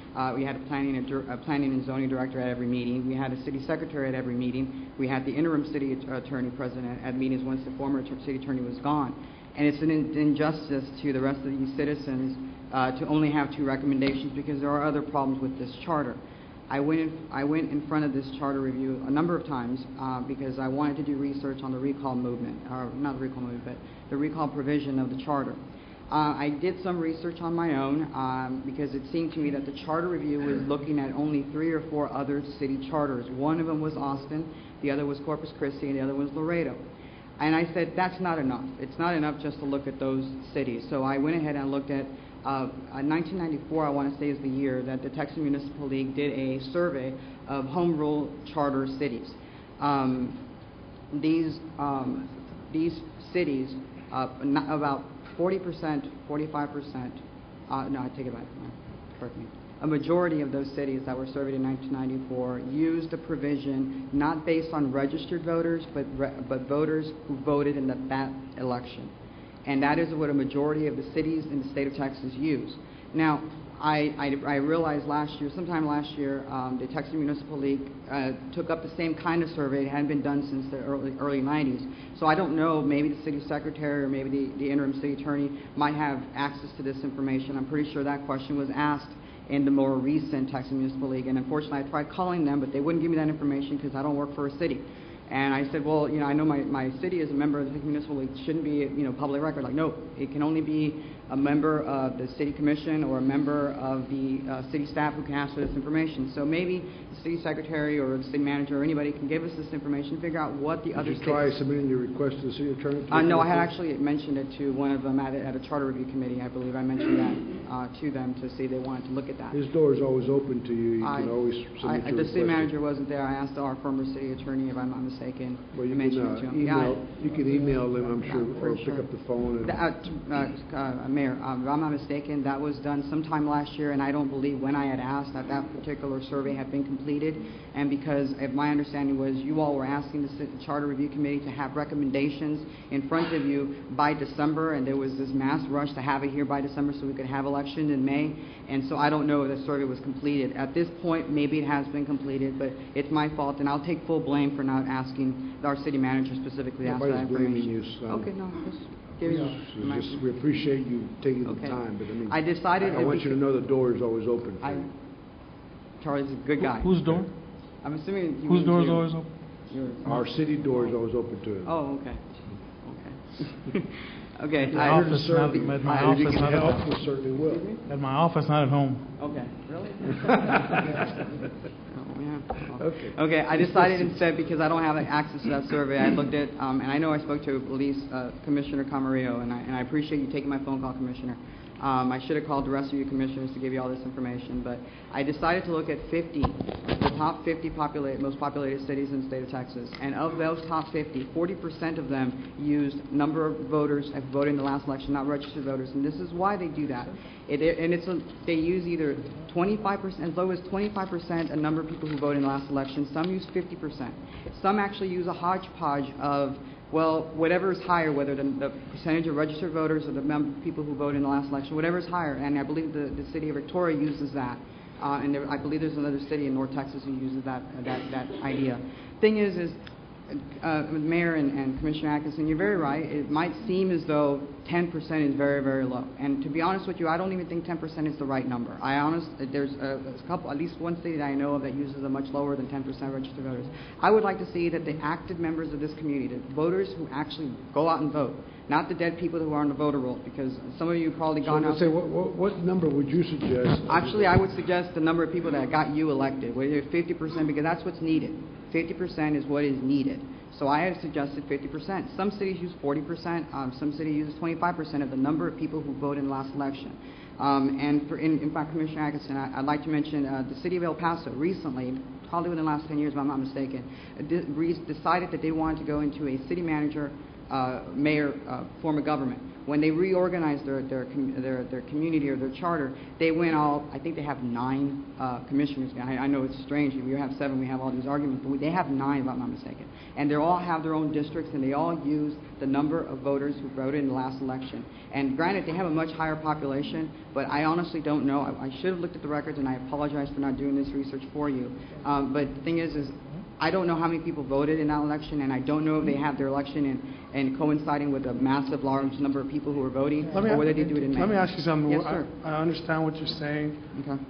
I just want to move on. I know I know you can probably be a part of this charter review in the next 2 years, but what you're asking for, you took to the charter review and they didn't go with. I think one of the reasons why they might not have gone for it is because I didn't give them the information as far as So where it's people voting in November. It's a moot point what you're bringing up or not? No, I don't believe it is a moot point because you all are only receiving the recommendation. It is up to you as a commissioner to decide whether you're going to go with it or not. Okay. I'm giving you actual information so you can have. I know that there have been times that Commissioner Garza has said in here and said, whatever staff recommends, but there have been times where this commission, and including Commissioner Garza, decide we're not going to go with whatever city staff recommends. We're going to go our own way because you are our commission. You are our elected individuals, and I know at least probably one of you will go along with this. Please proceed with your... No, I'm just answering his question. I understand. Yeah. Okay. Let's just, I want to hear you out. Am I disturbing you for asking this information? I'm just giving it to you because that's fine. nobody here is Let's not waste a lot of time. We got to move on. I understand. Just focus on the germane thing right now. Your presentation is that you would like to see the number based on the number of people that vote, not based on registered voters. Okay, you got anything more? I'm giving you this information because there needs to be an opposing viewpoint. I appreciate we're here to listen to you. It's public hearing, right? You got more to add? Yeah, I do. Okay, I actually have presented an idea that maybe you all could look at because the last city commission, you all perhaps passed an ordinance and you all passed it early today in the second consent item. The thing is that it says that an appointed member or an elected member of the commission. I would personally like to see that entire section, the vacancy section, eliminated. Not necessarily eliminated, but at least worded the way the McAllen words it. The way the McAllen words it, and by the way, McAllen doesn't have a recall election, so, Mayor, that might be a good place for y'all to go if y'all are afraid of the recall movement. They don't have a recall provision at all. They have a provision that says that if vacancies will be filled by special election within 120 days of the person resigning. And the reason they do that is because they quote Texas statute. They quote the Texas Constitution. I believe that if you all wanted to, you all could say, you know what, we're going to copy that mode and say whatever the state Constitution says, or we're just going to eliminate that section, would be helpful because it's just an extra provision. It's going to be maybe a sentence or two for you all to do, and I think you all can do it. As far as the second reading, having it on Monday, I would personally like to see this commission say, you know what, this charter review met a whole lot of times, and they're only coming up with 2 because for whatever reason, whether the chairman was here. I would personally like to see this commission say, you know what, we're not going to have the charter election in May. You all can do that. Just wait. We're not going to do it in May. We'll do it at a later time. There are other dates open for you all to have election. Granted, it's going to cost probably $70,000 for you all to do, but I think it's worth it to the citizens of Brownsville not to have consistently changing the charter at a moment's whim and having continual charter elections and charter review committees. That would be my personal opinion, and I thank you all for taking the time to listen to me, whether you want to listen to me or not even acknowledge that I'm living and just continue to look at a computer the entire time. Thank you. There's no reason for personal attacks, Mr. Roman. Thank you. Mr. Oreste. Roberto Oreste. I went to the Charter Committee meetings twice. The first time we went there, the input by citizens were, let me say, lacking. Ms. Zamora should have said how many people actually went and put an input on that Charter Committee. And when I went... Were these meetings televised? No. Do you know, were they televised? No. No, sir. They were advertised by Agenda and by the city web. Okay. I went to 2, and the first one we went, I was surprised that they were not prepared for our input. On the second meeting, they had set up an agenda for myself, Mr. Reese, Mr. Resendez, and I don't know who else went. But it seems like they were not prepared for the input of us to go in there. And it's not for us to go in there and cause any mayhem. But the thing is, we want to put some input. And my input for right now is that you can table this and wait another year. And that's what I'm at. City Thank you. Secretary, was it advertised and public notice posted? Everybody was given an There was an opportunity to- agenda posted at City Hall. There was a copy of the existing charter at the city library. There were agendas noticed on the city web. And it went on the city channel? I don't remember if they were on the city channel. I don't recall, sir. It was on a website. Okay, so there was a sufficient effort Yes, to and we inform did, the and we did citizens. have, yes, and we The did have problem is that public we have an comments. apathetic community that don't want to. There was public comment period, and there were not people that attended for public comment. You can lead a horse to water, but you can't force him to drink. But thank you for participating. Thank you. I just wanted to add, there was a public comment period before every meeting, and most of the meetings were recorded and available, and the people were known where to find that. And all the agendas and minutes were posted on the city website as requested by the Charter Review Committee. Thank you, Ms. Zamora. Whether you agree or disagree with the propositions that citizens of Brownsville, the voters of Brownsville, who want to participate in the election, will have the opportunity to do so and voice their for or against any proposition. So with that, is there anything else? Commissioner Garza, you're recognized. Thank you very much. First of all, I want to thank the Charter Review Committee for the hard work that you did. I was one of the first, when I first took office as a city commissioner, after discussing with Estela Van Houten a lot of the old ordinances that we had, and the Charter Review Committee was dormant, was dead. So I talked it over with the city commissioners, and we revived it.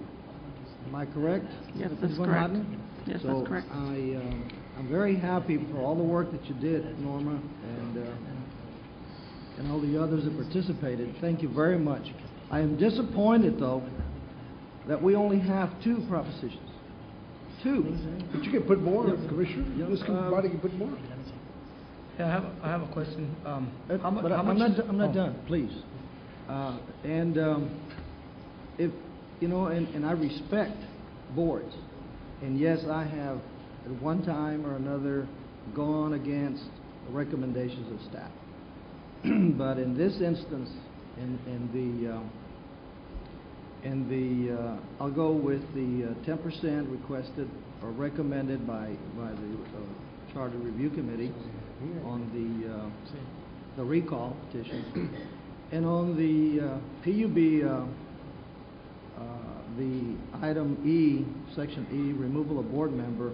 I'd like to change or recommend that we change it, instead of upon a unanimous vote, change it to what Commissioner Atkinson has recommended, which is a supermajority. I don't think the charter knew that there was such thing as a supermajority vote, that's all. Having said that, I just want to thank the If I may, Charter Review if you want to do supermajority, we need to be a little bit more precise. If you're talking 5 out of the 7 or 6 out of the 7 members. That's it. 5 out of the 7. 5 out of the 7. Okay. Is there any, this is a public hearing. I have a Commissioner question. Sisnetos? I have a question. How much is it going to cost for these 2 recommendations? As I understood, when the Charter Review met, they had more recommendations than 2. Is that correct? There's a lot of items that are superseded by state law. By state law. There are a lot of Okay, so grammatical things that would require changes. There are a lot of things that are governed by federal law. And what would be the as cost? Mr. Chosey was What's the saying, the cost? most pressing things that the committee found was the PUB and the recall item. And to have these 2 amendments, what's the cost? The cost right now, as it stands with the general municipal election and probably these 2 propositions, stands at $84,000 and something. So minus those 2 items, how much would the cost be? I don't know that it would have an impact if you took 2 of them out. It might have an impact. It would have an impact if there were more propositions and we required more ballots. More ballots, yeah. Because the ballots would require programming as well as extra paper. So that would increase your cost.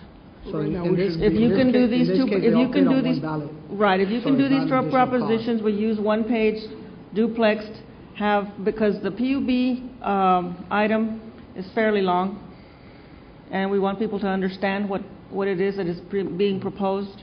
If you can do everything on one page, it would probably stand at flip it over? $82,000, right? Yes, $84,000. I move to close public hearing.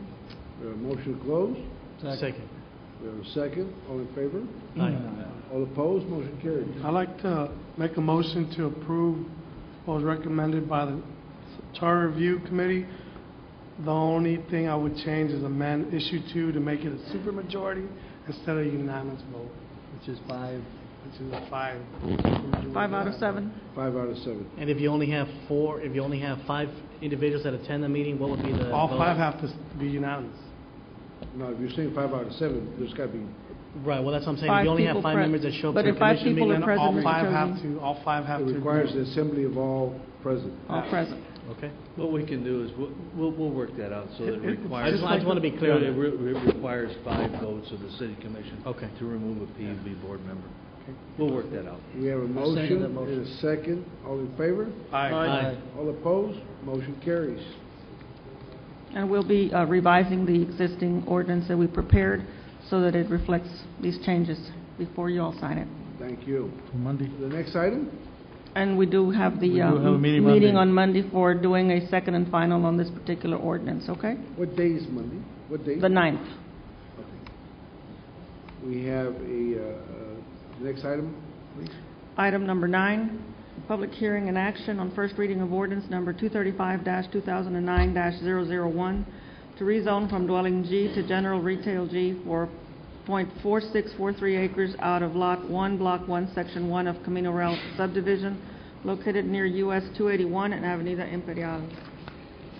Honorable Mayor and City Commission, in this particular case, the rezoning to dwelling for commercial G, Plans and Commission voted unanimously to submit this recommendation to you for approval.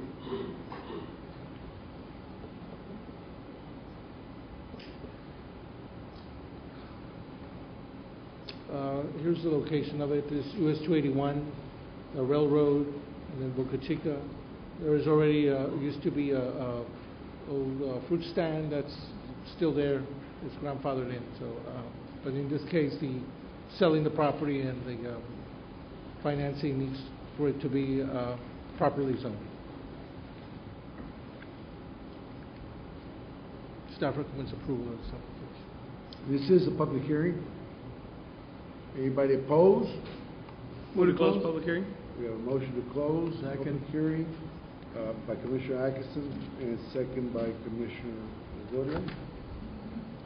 All in favor? Aye. All opposed? Motion carries. Any action? We have a motion. Second. We have a motion to approve by Commissioner Longoria, second by Commissioner Atkinson. Any discussion? All in favor? Aye. All opposed? Motion carries. Next Item 10, public hearing and action on first reading of ordinance number 235-2009-002 to rezone from professional office to medium retail G for Lot 9, Block 18 of Ebony Heights subdivision located at 1514 East Los Ebanos. Honorable Mayor and City Commissioners, in this particular case, to rezone from a professional office to a medium retail G for a TV shop repair center. And here's the location. There are some more commercial lots here that are zoned commercial. I think there's an additional map that will have that. But this is not the only lot there that's gonna, if approved, will be commercial. There's all these lots are commercial as well. Planning and Zoning Commission voted unanimously to recommend approval. And Ben, just for clarification, the other lots are already commercial? Is what Yes. you're saying? Okay. Move to close. This is a Second. public hearing. Is there anybody here in opposition to this? No? We have a motion to close by Commissioner Camarillo, second by Commissioner Triani. Move to approve. Okay, to close, wait a second, we have a motion to close. All in favor? Aye. All opposed, motion carries. Commissioner Triani, you want to make a Move to motion? approve. Motion to Second. approve, second by Commissioner Atkinson. Any discussion? All in favor? Aye. All opposed? Motion carries. Next item. Item 11, public hearing and action on first reading of protested ordinance number 235-2009-003-S to allow a light retail specific use in a dwelling G area for .590 acres of Espiritu Santo Grant located near Alton Glore Boulevard and Tandy Road. Honorable Mayor and City Commissioners, this is a property here. It's close to the intersection of Tandy, Alton Glore. If you go further west, further northeast, you'll come into a Walmart. Hospital's over here. You go down Alton Glore, you'll eventually come to the intersection of US 281. This particular case, if you recall, several months ago, came before you for a specific use for a daycare center, which was approved by this commission, with the exception that no in and out using this part of the property. That did not happen. The owners are now selling that property for a medical office. If we could put the site plan, please. And this would be a doctor's office. I believe this practice is internal medicine. Again, in this particular case, it is specific use. We go further up. Here's a little slit that will only be an exit. It won't be an entrance, but only an exit. Is that going to be limited use as well? Only as an exit, yes, and there's employee parking here, right here. This is a medical office, as I mentioned. It met all the design criteria. They submitted a site plan, some elevations. They do have conditions in this particular case. The owners surrounding the property or homeowners surrounding these properties that they would like for this for that little sliver of land going up to Tandy not to be approved as a condition. So no in or out of that using that part of their property. It is for an internal medicine practitioner. That's the same problem we had before with the daycare center? Yes. They were objecting to that strip. Right. They just wanted to open it up during the early morning hours and late hours. And this is going to be the same thing? Yes. Is that why it's being protested again? Yes, and this is a protested case, so it would need a supermajority, which would be 6 out of the 7. Planning and zoning is Planning and zoning, yes, they approved this. Everyone was allowed an opportunity to speak at your meetings. Yes, the plan and zoning were announcing to approve this application. Ben, let me ask you a question. Or I should ask Mr. Espadas if he could come up. Again, 'cause we've revisited this issue before, and there is no issue. And again, based on the residents in the area, there's no issue with the project itself. There wasn't an issue last time with the project. The issue is allowing that easement as an access point into that residential area. Now, Mr. Espadas, as I spoke to you over the phone, that first issue, and now again that was after the fact.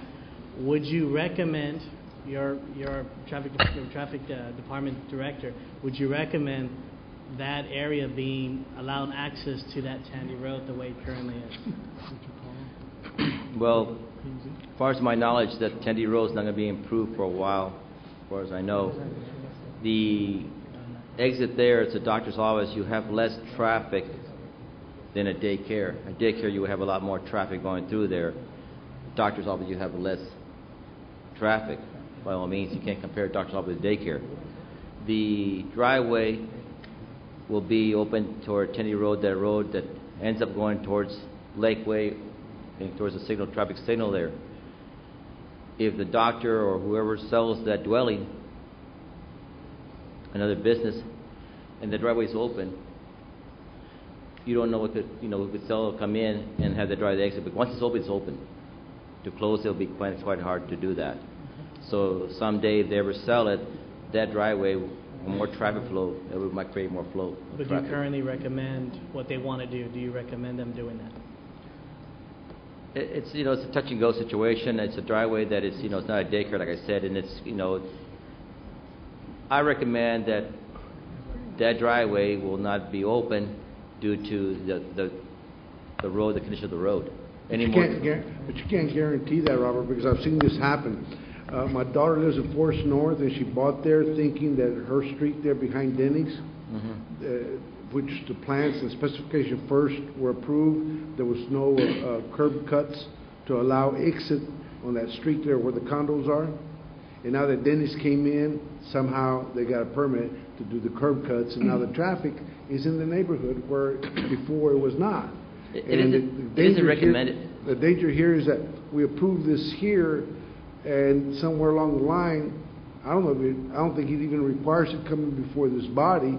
If the tenant changes or the owner changes, and they request that there be curb cuts to allow traffic onto Tandy Road.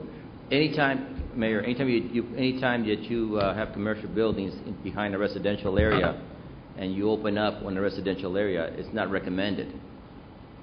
Because like this case is a doctor's office, I understand that it's just, less traffic, but in the future, what would happen if you ever sell that or something might happen, but it isn't good to open commercial with residential. And that's the issue, Mr. Spada. So it's my understanding, and Ben, correct me if I'm wrong, or knowing the proposed development, the doctor office, does the doctor own the property? No, so then, again, I'm sorry? He's buying the property. So the doctor's going to buy the property and build his medical office on it. That is correct. Okay. Well, again, I think it's a real bad situation being out there. I've been out there many times. It just doesn't make any sense to me. And again, this is specifically going on to, I've been there. You're going to allow vehicles, whether it's one every 30 minutes or an hour. It just doesn't make any sense to go ahead and do that right into a neighborhood, considering the current conditions of the actual road. And you're right. We're probably not going to be fixing Tandy Road anytime soon, but we would need to take up additional easement from the property owners anyway to do the road right. I don't think this is a viable solution to this development. I really think that we need to consider what could be major issues to the residents in the area. I think we should protect the integrity of that neighborhood. Totally. And you're right,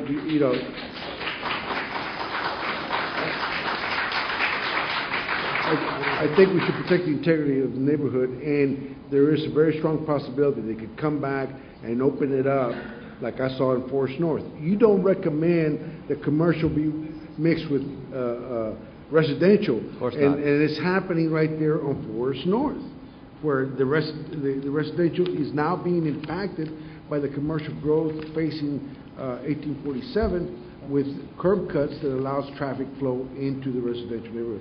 So I think this is a risky deal, that's something that you cannot control in the future, or we can control in the future, that could be changed, and it would adversely impact the integrity of that neighborhood. Well, I don't recommend it. Yeah, absolutely, Mayor. You do have a signal now there at Lakeway that slows down traffic. So is there a traffic issue but going in and coming out? With that signal, you have you have more traffic control on that signal. But you also want to make it easier for the patients, I think, or if it's daycare, whatever it becomes one day. If in this case, the medical office, if I'm going into the doctor's office, I want to get in, I want to get out. Why am I going to have to go through the back and then go onto Tandy Road and then try to dodge the traffic when I can do that just leaving the parking space, make my turnaround at the entrance? So I don't see that being also logical of having the patients wanting to go take this additional route that they don't necessarily have to. Well, Alton Grove will be widened pretty soon. It's on the state to make that road wider. Let me ask the audience here, because this is a public hearing. How many is for this? Stand up. That is for this. Stand up. For it. How many is against it? Against it. Against it. Open it up, yes. Thank you, Okay. I think your presence here says it all. I hope you don't. It is a public hearing. You're welcome to speak. But I would hate to see everybody come and speak at one time, because we'll be here till midnight. But I think the commission gets your representation here as being opposing this, okay? If you want to speak, you're welcome to speak. Is the builder here? I asked if anybody was here, and nobody stood up for it. Is the builder or? No, for it. No, You are for it? Huh? The applicant is not here. I'm sorry? Who? The applicant is not here. Who is the applicant? She was here last time. No, it's the same lady? No, it's a different person. It's a medical doctor. Different person. The doctor's selling the applying property. for it. It's not. It's not the owner. It's not the property owner. It's not Ms. Okay. Andrade. The owner's not here. Well, Okay. do your, The owner's not here, but there's nobody here advocating for it, right? Is there anybody here for it? No. No. so then it's a. Okay. You want to say something, sir? Go ahead. Mr. Mayor and Commissioners, my name is Don Beck, and I live in very close proximity to Tandy Road. I have a set of pictures I'd like to show you, and the young lady said I'd have to get your permission first. Please show. I have no problems with it. The commission? No Okay, objection. Please go forward. Although I think your presence and everybody's here's presence speaks a lot. Okay, the first picture is an overall picture of Alton Glore and Tandy Road. And right here is where Tandy Road and the frontage road meet. Right here is a traffic light, and this is Sam's, this is Walmart, and a lot of people, I don't say know how many, but people now are, instead of waiting for this light that takes 4 minutes sometimes to get through, are just cutting off and cutting down Tandy, which is increasing the traffic on Tandy Road. And next one, please. Okay, this is an over picture of the property, and here's the little alleyway that they want to open onto Tandy Road. You can see that Tandy Road's not a wide road if you've ever been on it. It's only about 20 feet wide. Okay, the next picture, please. This picture is looking down that little alleyway, and that's a car sitting there. So there's not a lot of there's not a lot of room between the fence here and the fence over here, and it opens right onto Tandy. Next picture, please. This is a picture looking the opposite direction, and you can see there's a residence right over here. Next picture, please. If you're driving down Tandy Road going to Alton Glore, that's how much you'll see of a car coming out of that little alleyway there. And notice this bush right here. We'll have another picture of that. Next picture, please. I was standing next to my car. I wasn't sitting in it, but there's that bush again, and here's how much of the road you can see if you want to pull out. And you can see it's really set up for a traffic accident. I'm glad he's building a medical office there if he's going to build it, because you probably get a lot of business just out of that alleyway right there. Next picture, please.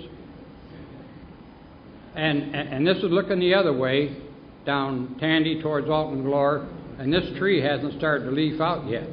But once it leaves out, you're going to see that it's going to reduce the visibility going down Tandy. Next picture, please. This is a man's property right next to it. You can see that the house is elevated, but what happens to the runoff when it rains to the man's house? Okay, next picture, please. And this is the house on the other side of the fence that belongs to this gentleman right here. And again, the runoff is going to be going right into his yard, and the back of his house pretty well faces the property line where they're going to build a large building. Next picture, please. The potholes. This is Tandy Road. Mexican speed bump. And you can see how the surface is already torn up. With more traffic on there, it's going to get worse. Next picture, please. It's an inverted speed hump. And this is a picture going down Tandy. You can see that there's not a lot of room either way for cars to go. And thank you very much. Thank you. Thank you, Mr. Thank Beck. you. Mayor, with that, I'd make the motion to close the public hearing. And thank you for coming. You want to say something?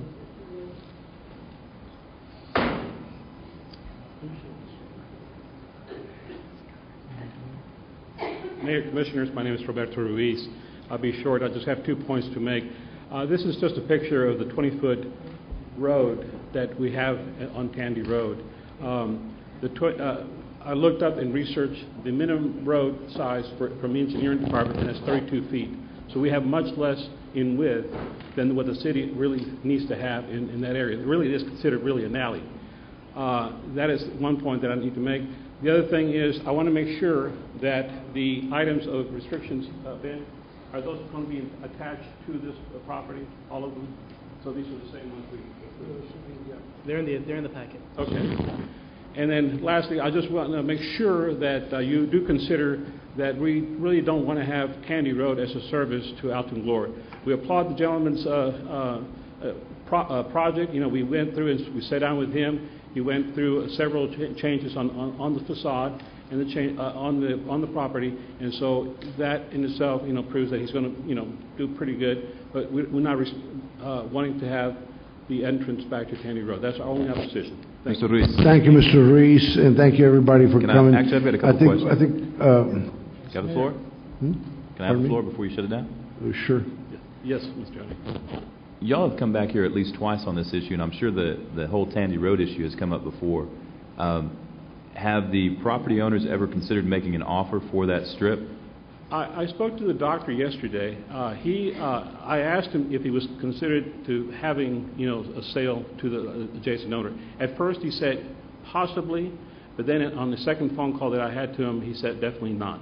He wanted to have that property to himself, whether it was approved or not.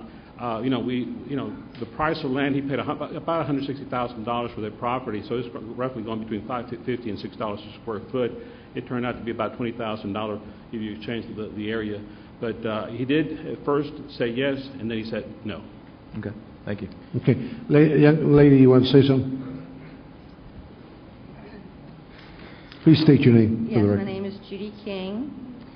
I would just like to clarify and make sure that the conditions that you're referencing in your packets are in fact these same conditions, because one of the questions we had, like number 8, do you have these conditions in your packet? And number 8 says signage to be low profile, restricted height, 8-foot maximum, and discreetly lit, and so forth. Is that number 8? That's your number 8? That's my number 8. Ours is noise levels Right. must be maintained as per And the one above residential signage neighborhood. doesn't include that. All right, in the conditions that you have, could you tell me, please, what the reference to the signage is?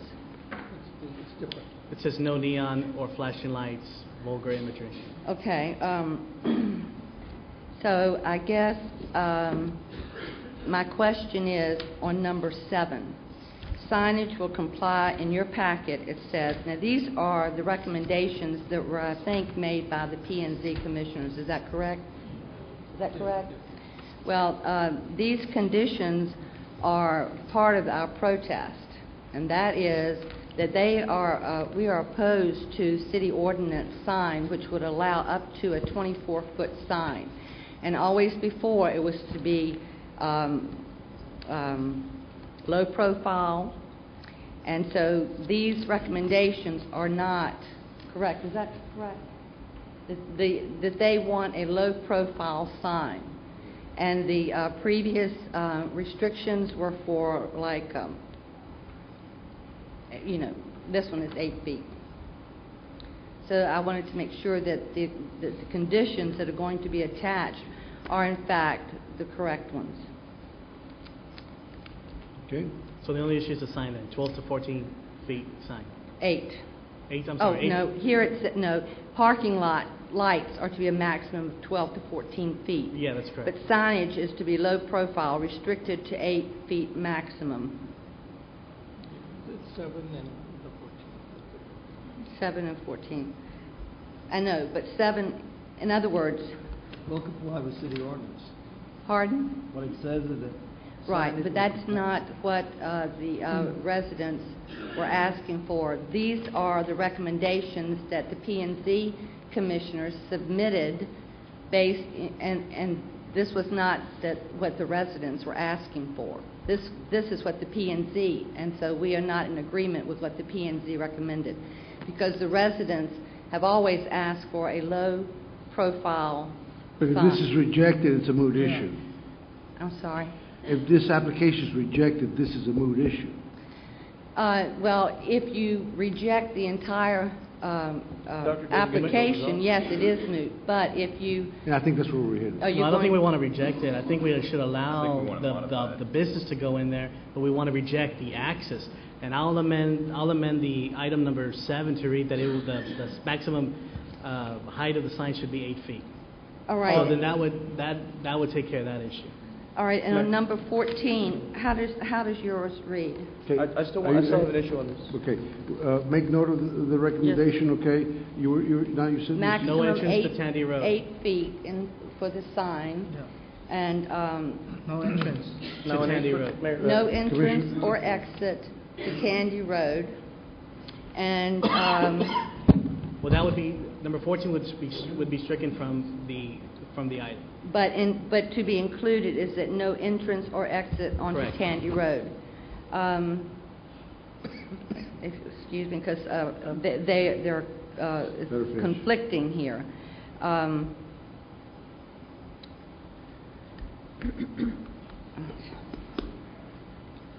Okay, Commissioner LaGuardia wants to say something. Is that an 8-foot sign if the doctor were to choose to put a sign on Tandy Road? Right. Or on Alton Glory? No, an Alton Glore, which all the other cases that have come before you through specific use are low-profile signs. But 8 feet? I think they It's call a them sheet plywood. a monument. Sheet plywood. I think they call them a monument sign. No, but what I'm getting at is, does everybody else around there have monument signs, Ben? The schools and all that, They have about an 8-foot or 12 feet high. Okay, well, you need to be specific. Ms. King is asking for an 8-foot. The closest one is Ituria with a kiosk, Okay, and that's about a 12-foot. about a 12-foot. And what are the other specific use that they have a monument signed through the restrictions? I know. So I guess, Now, let me ask you another question. all right, If you're asking for this signage and the doctor does in fact have this property, is he allowed to put signage on Tandy Road? It would be, it's not on the site plan. It's not on the site plan, okay. That's just a question. Whatever's on the site plan is what you will approve. Okay. and, I'm sorry to take up the time, but because there is a discrepancy and before it is attached, I think it's important to clarify this. Is there any other question that you have, Mr. Ruiz, about We the fire conditions? staff and hire all these people. Because building to be standard, single story with sloped roofs, single entrance to parking lot, 8-foot You high know, wood Mrs. front King, if I may have your paper, we'll just adopt that, because we'll be here all Actually, night can I- going through that. Well, let me just take a look at what it is. Let me have a Well- copy of that. Okay. I have a Ben, question. Allow Ben, I recognize Ben. I recognize you. No, I'm waiting for You have nothing to say? Commissioner Triani? My only question, Ben, is, given the speed limit on Alton Glore, is an 8-foot monument sign going to be sufficient signage at that location? Or is it going to be too small for people to see it as they're driving up at, 55 miles an hour, 45 mile an hour? That's a good question. And Mr. Ruiz is back here shaking his head like he's in agreement that it might be too small. Well, Mr. Reese? It is really subjective. I think the 8-foot that we put on there, the doctor originally consented to. He came back and he said maybe it was too small, and it could be anywhere from up to, what is the maximum height, Judy? 24. I think we could probably. Would you be satisfied with a cap of 12? I know I would probably, but I don't think You would be satisfied with a cap I of would. 12? I think you're correct in the sense of that, and I know I'm going to have some protests against. And that would it, be but 12 within feet. the site, as far as that goes, Ben, as far as the signage? yes. Yeah, I think that'd be. Okay. Can we have a motion to close public hearing? So moved. Second. Motion to close by Commissioner Camarillo, second by Commissioner Triani. All in favor? Aye. I make a motion to deny the application entirely based on the fact that I fear that the integrity of the neighborhood is jeopardized and can easily be changed in the future to where it allows access to Tandy Road, and I would hate to risk undermine the integrity of that neighborhood. That's my motion. Specific use, I couldn't do that. Well, I made my motion, Yes, sir. because I've seen it in Forest North where Go ahead. they said that we're not gonna allow Sorry. commercial traffic into the residential area, and they allowed it. We have a second? Dies, I've got a. Do we have a second? We I'm don't have a sorry, second? was there a second to that motion? No, there was no second? Okay, it dies for lack of a second. I would move to approve the application subject to the following limitations. One, that there not be access onto Tandy Road. Secondly, that the signage be limited to a height of 12 feet. And any other amendments or considerations on this? That's about it. That'll do it. I'll second that. Okay, we have a motion, a second, all in favor? Aye. All opposed, motion carries. Move on to the next one. Item 12. Item 12, public hearing and action on first reading of ordinance number 235-2009-004 to rezone from dwelling Z to general retail G for lot 11 through 13, block 103 of Olmedo Town Site located near North Expressway 7783 and FM 1732. Yes, Mayor and City Commissioners, in this particular case is to rezone from dwelling Z to a fourth commercial and... Ben, excuse me, just wait a second, I can't hear what you're saying. Okay, I'm sorry. I'm sorry. He's gonna go meet.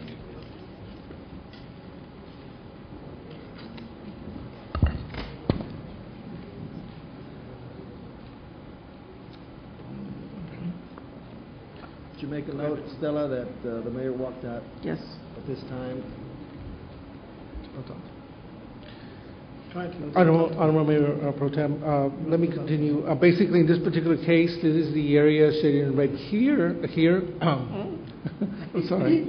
But I just got a little humor, right? It sounded like Scooby-Doo. But, okay. There is the frontage road and the expressway. And this is going to be a retail store here on this particular case. The Planning and Zoning Commission will unanimously approve this. Any opposition? No. Can I have a motion to close? So moved. Second. All right, got a motion to close public hearing by Commissioner Moving to that. Camarillo, seconded by Commissioner Longoria. All in favor? Aye. I get a motion to approve? So moved. Come on, Charlie. A motion approved by Commissioner Camarillo, seconded by Rick Longoria. All in favor? Aye. Motion carries. Next one. Item 13, public hearing and action on first reading of ordinance number 235-2009-006-S to allow medium retail specific use in a light retail for .15 acres out of Lot 22, Block 5 of Villanueva subdivision located near US 281 and West Alton Glore Boulevard. US 281, Mayor Pro Tem, this is west of Brownsville. You have West Alton Glore here. Goes to the intersection here. They want to have a fast food and snow cone. Is anybody here to shop. oppose it? No, there's nobody. Motion to close by Commissioner Garza. Did I get a second? Seconded by Commissioner Rick Longoria. All in favor? Aye. Motion carries. Motion approved by Commissioner Garza, seconded by Commissioner Charlie. All in favor? Aye. Motion carries. Item 14, public hearing and action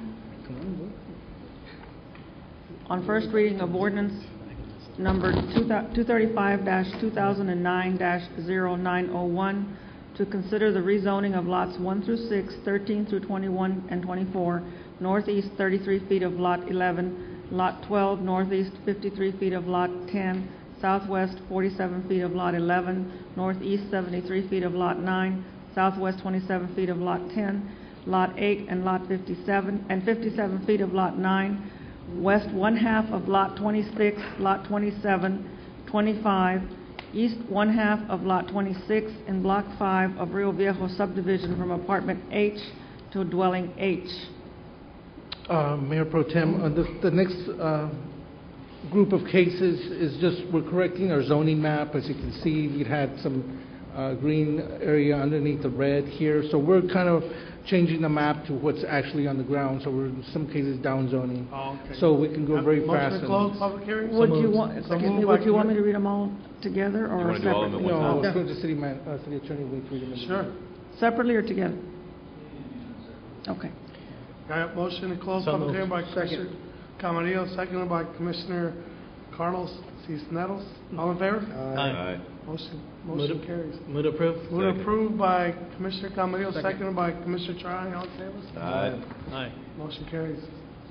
Item number 15, public hearing and action on first reading of ordinance number 235-2009-0902 to consider the rezoning of Block 1, lots 1 through 3, and including west 1/2 of Lot 4 in the Belvedere Garden subdivision from 7th Commercial J to 4th Commercial J. Same thing here, Commissioner. We're just conforming our zoning map to what's actually on the ground. Motion to close public hearing? So moved. Motion by Commissioner Camarillo, second by Commissioner Garza. All in favor? Aye. Move Motion approved. carries. Move to approve by Commissioner Longoria, second by Commissioner.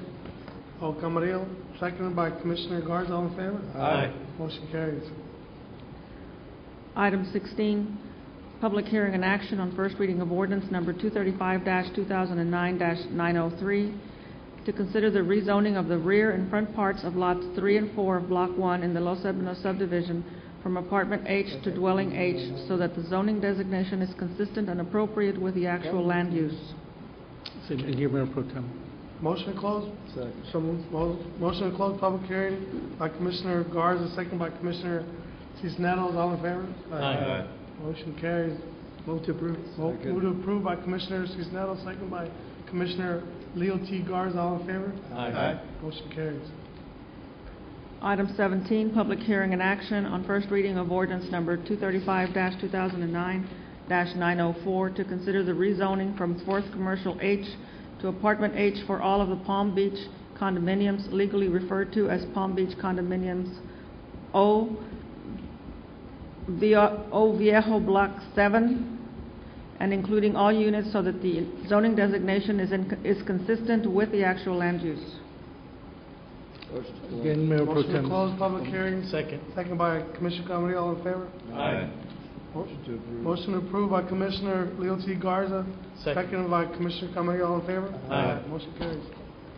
Item 18, public hearing and action on first reading of ordinance number 235-2009-905 to consider rezoning from 7th Commercial J to 4th Commercial J for lots 1, 2, and 3, Lot 4, and southwest 15 feet of Lot 5, part 125 feet by 125 feet of lots 6, 7, and 8, northeast 15 feet of Lot 6, and all of lots 7 and 8 except 125 feet by 125 feet of Block 6 of the Rio Viejo subdivision.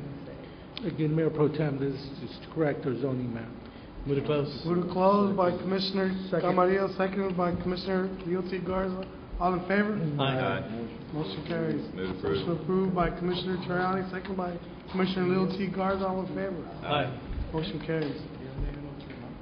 Item 19, public hearing and action on first reading of ordinance number 235-2009-906 to consider rezoning from 7th Commercial J to 4th Commercial J for the Palm Village Shopping Center, described as an acre block 6 of 4.903 acres, so that the zoning designation is consistent with the actual land use.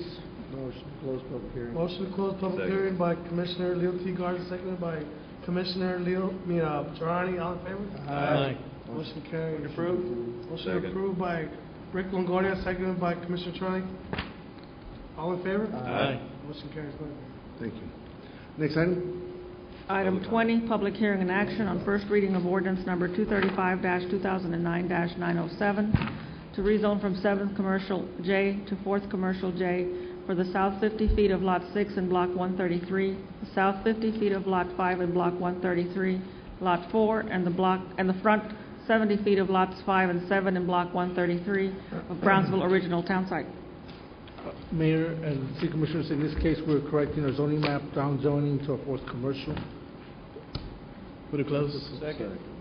We have a motion and a second to close. All in favor? Aye. All opposed? Motion carries. Move to approve. Second. We have a motion to approve and a second. All in favor? Aye. All opposed? Motion carries. Next item? Item 21, public comment period. Public comments. First, we have Mr. Reese, Fernando Reese. Mr. Resendez, Mr. Odesti, and Mr. Perez. If you will line up. Mr. Robert Odesti? Mr. Reese is not here. No, sir. Mr. Odesti. Alex Resendez is not here. No, sir. Okay. Mr. Odesti, you're next. Roberto Uresti, 1220 Calle Pluton, Galaxia. I just refer something that happened at the last meeting here, that on the public comment section, 6 people were allowed to speak, and since you all had made it definite choice saying that 15 minutes was allowed, 3 minutes per person, only 5 were allowed. You do have a discretion to allow anybody else. I don't mind that. And I love public speaking. I do love freedom of speech, and I do love anything. But sometimes I feel that when some other person that's number 6 or number 7 is not allowed, yet nobody brought it up at the last meeting. And that's why I want it to be fair for everyone that comes up here in the public forum. That's all I ask.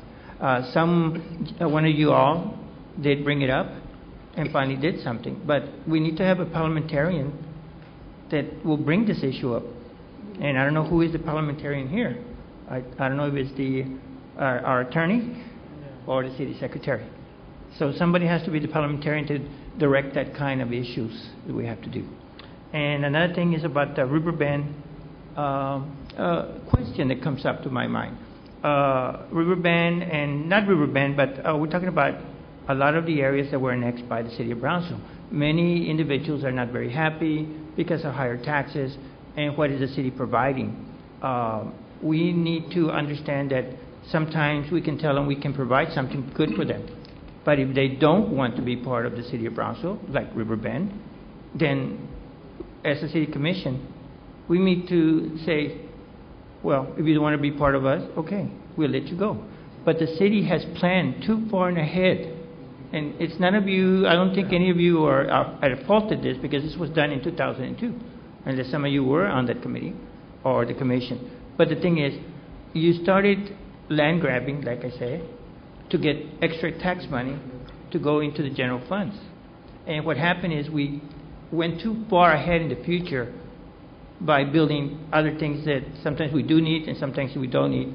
But now if we do lose this kind of money, we're going to be in a little trouble down the road, especially in public safety, because I did spoke to some policemen saying that there's some areas in which they have to go all the way out there, and it takes more than 15 to 20 minutes to get out there in case there is an emergency. So it's a concern to me, and it's a concern to other people. And I thank the board here for that. Thank you very much. Thank you, Mr. Oresti. Roman Perez.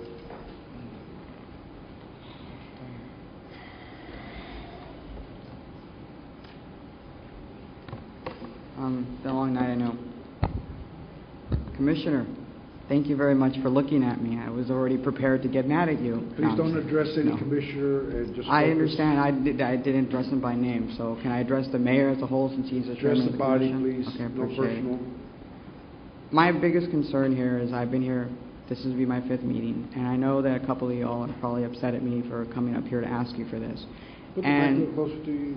There you go. Up. Okay, no problem. Can you hear me now? I feel like the guy. No, you can't hear me? Okay, Commissioner.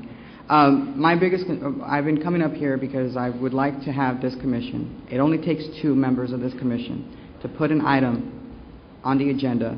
And the item that I've asked, and the reason I ask is because I know that some of you want transparency. I don't believe that there should be a problem with having campaign finance reports put online. I'm not saying some of you have something to hide, that some of you are getting run out, getting a bunch of money and you want to keep that a secret. No, I'm pretty sure the Herald and some bloggers will probably get a hold of that. But the thing is Brownsville wants to be first in a lot of things, and maybe Brownsville might very well be the first city in the state of Texas to put all of the campaign finance reports of commissioners and commission members, mayor included, their campaign finance reports online, and those of challengers and candidates. The thing is if we want transparency, if you have nothing to hide, you should not be scared. I know that's a typical thing to be able to say. And I'm not coming up here to badger you because I want this to be put on, and it doesn't benefit me in any way except we want transparency. I know that when we go into the city secretary's office to ask for something, we don't want to make her day even longer than it has to be. Make it as simple and efficient as possible. And the way you do that is you put it online. It doesn't take very long to put it in a PDF file. I'm pretty sure there are bloggers out there or individuals in the city who are computer savvy who would like to donate their time to the city as a community service to put this online. And it only takes 2 members. Whether it's an up or down vote, it satisfies me because it shows that these 2 commissioners were willing to put it on the agenda. And it only takes 2. And actually, it includes the mayor as well. A mayor can do it. A mayor has called for transparency before, and they don't, join one of your fellow commissioners to do it. And the reason I ask you is simple: transparency. And I also wanted to come up here and mention that there were at least 2 commissioners present in 2002 when you had the when you annexed certain parts, and I'm hoping that when that item comes up, I think it's item 23 comes up, you all will have some sort of discussion as to why you all did the annexation, for the public at large to understand why you annexed them and why you chose to annex them and not others. I also want to commend you all, and hopefully y'all will approve the application for item 21. We need to have more of this from the city, and we really need to have more grant money coming in. And I applaud this commission and I commend this commission for approving a lot of those grant applications, because it saves the taxpayers money in the long run. So thank you very much.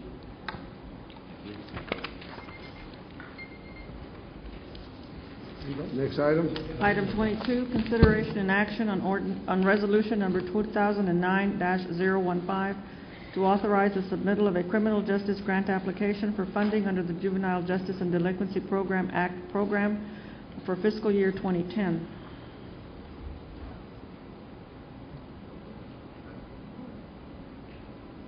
Approve. We have a motion to approve. Second. We have a second. That works. Any discussion? Is there something you want to say, Judge? Good job, Judge. No, I was that's getting late. That's okay. We're okay. All in favor? Thank you. Thank you for Opposed? Thank you, Motion gentlemen. carried. Thank you. Thank you. Well, for keep up the dressing good up. work. Thank you for Good dressing work. up to come anyway. Thank you. Next item. Item 23, consideration and action on resolution number 2009-016, opposing any legislative actions by the state of Texas, invalidating, disannexing, or otherwise nullifying any annexations undertaken by the city of Brownsville, and dealing with related matters. Would approve. Second. We have a motion, a second. All in favor? Aye. Opposed? Motion carries. Let's make comment. You want to make a comment? I want to make a comment. Just a real quick comment. There's a lot of things coming out in the media about the city of Brownsville and its stance, and I want something to be clarified and to be known. When there was mention from the county judge and by members of the county that we had never annexed Cameron Park because we didn't want to, that's a big lie. We haven't been able to get Cameron Park because they don't want to lose their Colonia money. We were glad to take in Cameron Park. Look, can we have a motion to open it back up? Would you please? Sure. Second. We have a motion, a second. All in favor to open it back up? Aye. Okay. All right. Okay, go ahead. Please continue. The city of Brownsville was more than glad to take over Cameron Park. Cameron County just did not want to lose their Colonia money that they've been able to use for years and years and years. Now, the grand plan with all of this was to benefit these other cities. Now, all of a sudden, there's being legislation drawn, and there's being, people asking to be removed, when the city of Brownsville has gone above and beyond to service all these areas with our EMS, with our fire. Now, there'll be people that'll come up and say, well, maybe your response time isn't long enough. Where would it be if they didn't have those services from the city of Brownsville? Now, personally, and this is just personally, I take it as a slap in the face of all those entities that the city of Brownsville has gone above and beyond to help. But to clearly come out and say in public that the city of Brownsville does it for its own benefit and not to help out is what it is. It is a slap in the face, because I think that this city, and I'm not saying the city commission, but I'm saying the city in years past and right now and in the present, has gone above and beyond to help those in need outside of our community through our local agreements, through our local interlocals, and gone above and beyond. And, for our county judge or for anybody at the county to go out and say that the city does it for a selfish reason is wrong.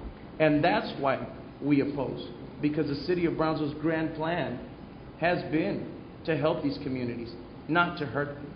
And that's all I have to say. I think it's very well said, and I think this whole commission echoes your sentiments. Anybody want to say something? I'd like to say something on that. Commissioner. Little cities like Port Isabel and Laguna Vista, they're claiming that we're greedy for Brownsville annexing. But you know what? Laguna Vista, what do they have? Laguna Heights. Laguna Heights is another Cameron Park. And they chose not to annex Laguna Heights. What I've been frustrated with since it all came to pass is the fact that a lot of these elected officials in Laguna Vista, Port Isabel, Los Fresnos, San Benito, they're going to our state senator saying that they've tried to talk to, I don't think not one commissioner has been approached about any de-annexation, any compromise any negotiations. Therefore, for them to be up there in Austin advocating to pass legislation to take land away from Brownsville, it's unjust. We're meeting next week, and I encourage every commissioner who can make it next Friday. We're going to be in Austin talking. They want to have a meeting. These small cities never came to us. They want us now to go to Austin to fight this issue.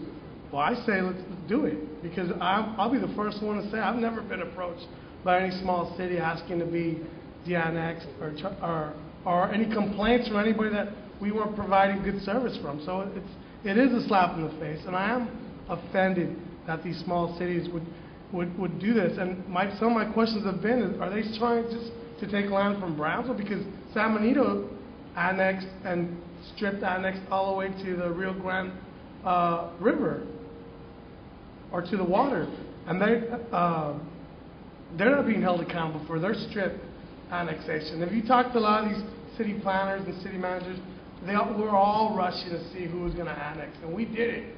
That's one of the few things we did right. So for them to say that we're being greedy, but Harlingen did it to Combs, San Benito did it to Santa Maria, Laguna Heights is still a Cameron Park.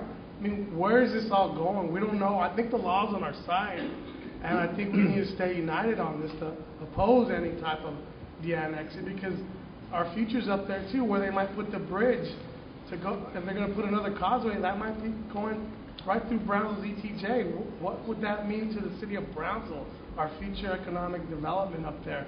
And we as commissioners need to fight to keep these lands, because there's a misconception up there.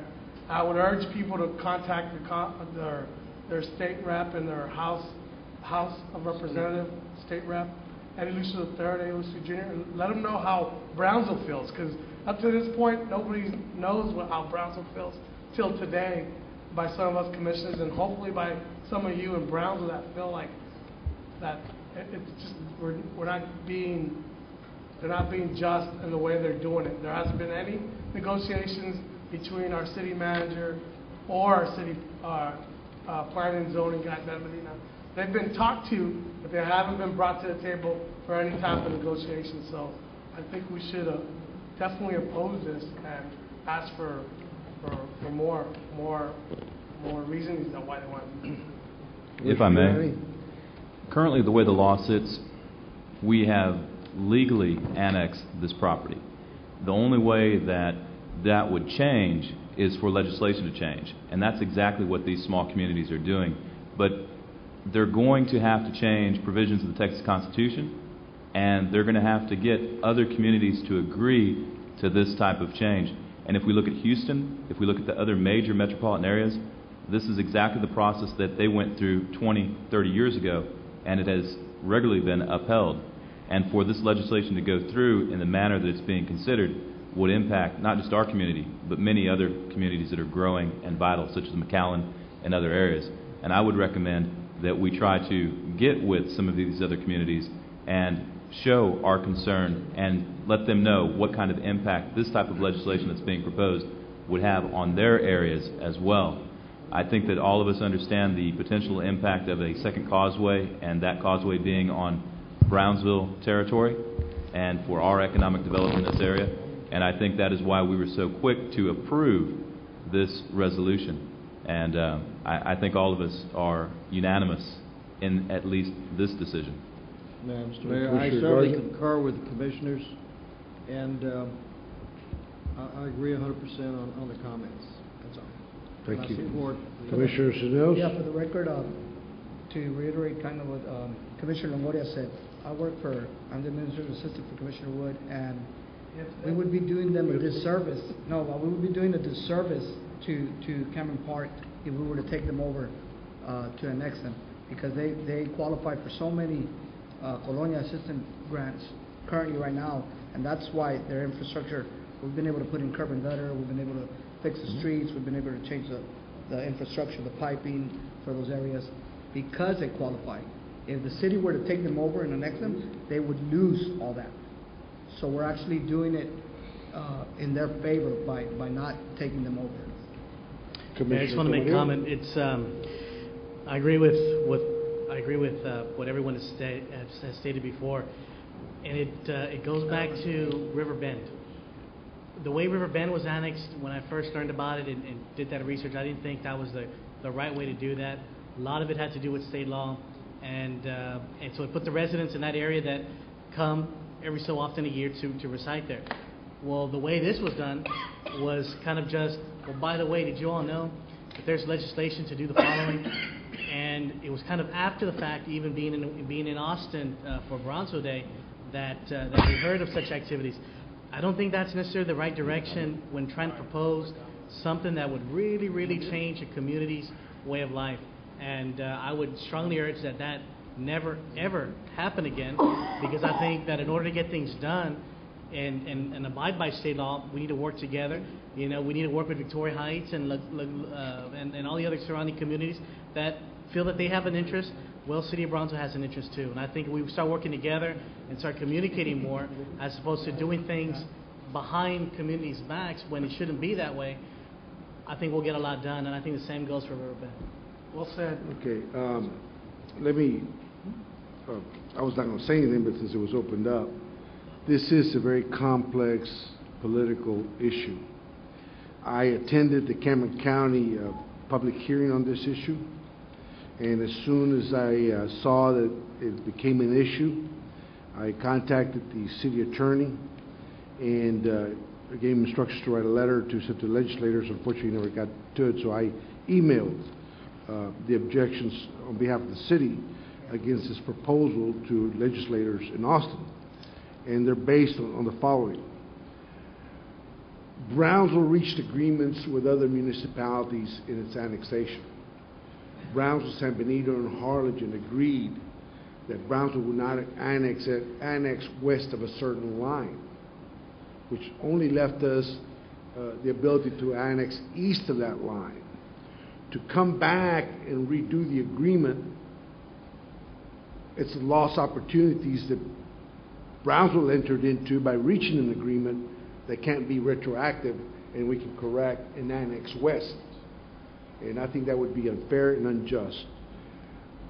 Brownsville has followed the law and the process and has done nothing wrong. Now, if there is an instance to where Brownsville failed to follow for any particular annexation the process or the law, then those areas of annexation then can rightfully be contested. But I believe the statute of limitations would have a lot to do with their ability to contest any annexation, because the legislature passed legislation that prohibit cities from doing land strip annexations in 2004. Is that right, Ben? 2004, 2002? 2004? 2004. So that remedies any future land strip annexations. So that's a moot issue. But to go back and undo what was agreed on amongst parties and what was done by the city to annex to the east, I think would be very hurtful, because and it would be open a Pandora's box, because then you would have to apply the same standard to all the cities across the state of Texas, and they would have to de-annex too. But what's happening is special interest is coming into play in Brownsville, and they want to single out Brownsville based on special interest, because the commissioner's right. There's some land that where a causeway may be built, and it'll be a toll causeway. And that could somehow impact the city of Brownsville in a very positive way. I don't know. That's yet to be seen. But it's political muscle being used by special interests through representatives in Austin. I urge citizens to write the state senator, Eddie Lucio Jr., and let him know that this is not fair, this is not just, and this particularly to single out Brownsville, because we've been affected by the other communities that were allowed to do the same thing. The other thing is the issue of zoning. The city of Brownsville has a higher standard than some other municipalities, and people are affected by that. and the issue of providing services. In the master plan of the city, is positioning itself to build satellite facilities like fire, police, to service those areas, and we have a certain time period to do that, which we feel that we can comply with or enter into agreements with other municipalities as they enter with us to service them when they can't be serviced by themselves. So I think those things are important to note. One final thing, and correct me if I'm wrong, Ben, correct me if I'm wrong. Even if they were to de-annex these strips of land, these municipalities, small municipalities like Los Fresnos, Port Isabel, Laguna Vista, they can only expand by half a mile. That's their ETJ, is that right? Okay, that's all they can expand by. They can't expand by more. I don't think de-annexing us is going to benefit them anymore. Am I right, Ben? Is it going to benefit any more by de-annexing our strips of land when they only are limited to half a mile of their growth? They'll have to do separate ordinances to reach the locations where we already have city limits. Repeat that again, please. They would have to do separate ordinances. You know, they can only annex 10% every year. Okay. And some are general law cities which follow a different set of laws. But okay. So, but mainly they would be limited to their first half mile. Is that right? Okay. So I mean, it's not going to benefit them by, I think, by de-annexing strips of land that we already have, which was acquired over the past 10 years. The other thing that they should think before using us as a political football, okay, by special interest is, how will it impact our budget? And who's going to make that up? That would be unfair to the citizens of Brownsville who depend on the tax revenues coming from those lands that have been annexed to make our budget every year. It would be unjust to take those revenues and then they have nothing to offer or are willing to offer anything to replace those revenues. Particularly, and I go back to the first principle I mentioned, we entered into agreements with all these municipalities in the annexation process. And to have them eat their cake and then come back and jump on Brownsville and say, okay, we ate our cake, now we're going to take your land away, is not fair, and that's not right.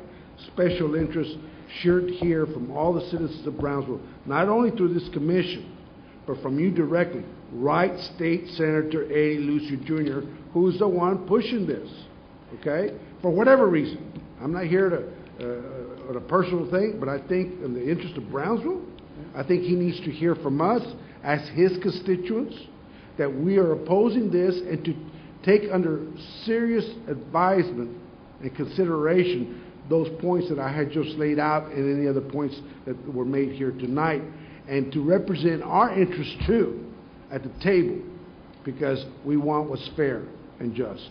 And based on that, I would like this commission to amend the resolution and include those points that we feel why they should not consider this and pass legislation if the commission agrees.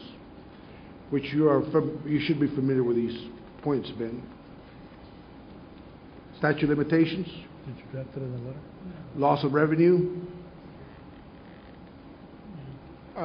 The annexing will not allow these small municipalities and the agreements made prior with the municipalities. Those are facts. Those are facts. Yeah. Okay? That they be considered and amended and put in this resolution to forward to Senator Lucio and ask everybody else to do the same. And my hesitation is that I hadn't seen that letter, Mayor, from you. Pardon me? I hadn't seen that letter, those points. I believe you and Mr. Chosey provided that, but I didn't have a copy. But yeah, I sent it to our what you mentioned, yes, those Okay. are facts. But if it's okay with the commission, I'd like to include those points. But we have sent other letters.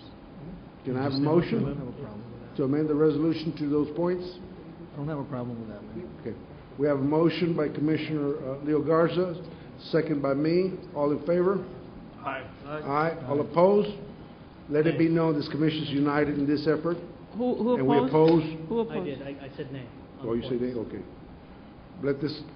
Let it be known that this commission is almost united in this effort and that we oppose any Well, I think the de-annexation. original resolution passed already, right? Yeah, why, and that's the thing, I want to make sure I'm Based on I'm the clear amendment. Clear with the resolution as worded and stated, so I'm in favor of that. I understand there's been a lot of dialogue, and that should be dialogue. It's included in the minutes. I don't know if it has to be record of item number 23. Well, legal?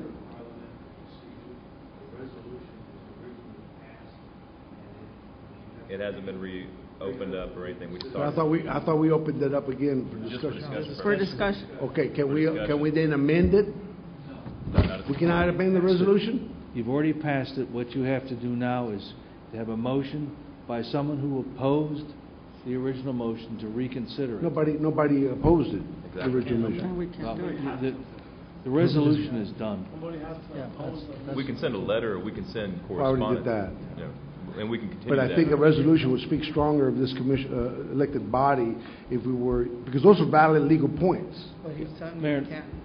all I'm telling you is you've already passed a resolution We can pass another on the whole thing, Okay, well, and, you know, I it should have been disagree. amended before you all Just for voted. the record, I disagree with you. I think they could be open, the resolution could be amended. But you're the legal expert, and this commission has to rely on you, but I disagree with you. Okay, so then, I think I have to, you have to withdraw your motion? I do withdraw my motion based on legal counsel's advice. Okay. There's a motion to withdraw it, and a second. All in favor to withdraw the motion to amend the resolution as proposed by the mayor? All in favor? Aye. Okay. Nay? Because I disagree with the council. Mayor, we can present another one Monday since we're gonna meet again. Okay, why don't you do that? And we'll present them both.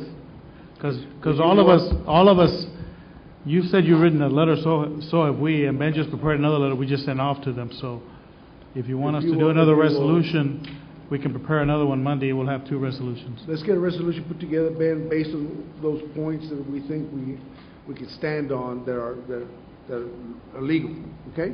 We'll present it at Monday's meeting. Monday, okay. Thank you very much. Good idea, City Manager. The next item, please. Item 24, consideration and action to adopt Resolution 2009-017, expressing official intention to reimburse the tax-exempt obligation proceeds, cost incurred to construct street improvements, acquire vehicles and equipment for various city departments, and fund costs related to planning and implementing a landfill groundwater and surface water protection plan and drainage plan.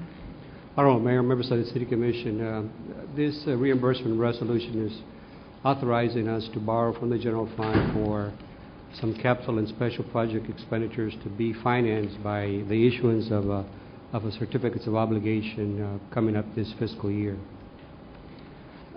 There were a total of a little over $9.5 million in capital and about $53.5 million in special project requests that were made by various departments during the fiscal year 2009. Now, because of the limited funding available, we are only requesting authorization from the City Commission to borrow, for us to borrow from the general fund in the interim, approximately $10.6 million, with the understanding that the general fund will be reimbursed from the proceeds received by the city through the issuance of certificate of obligation this coming fiscal year.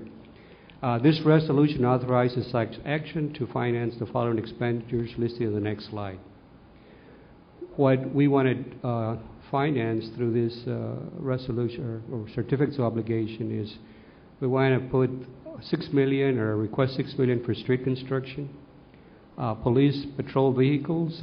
We have various vehicles, about 29, 30 vehicles that have exceeded the 100,000 mile range that they need to be replaced.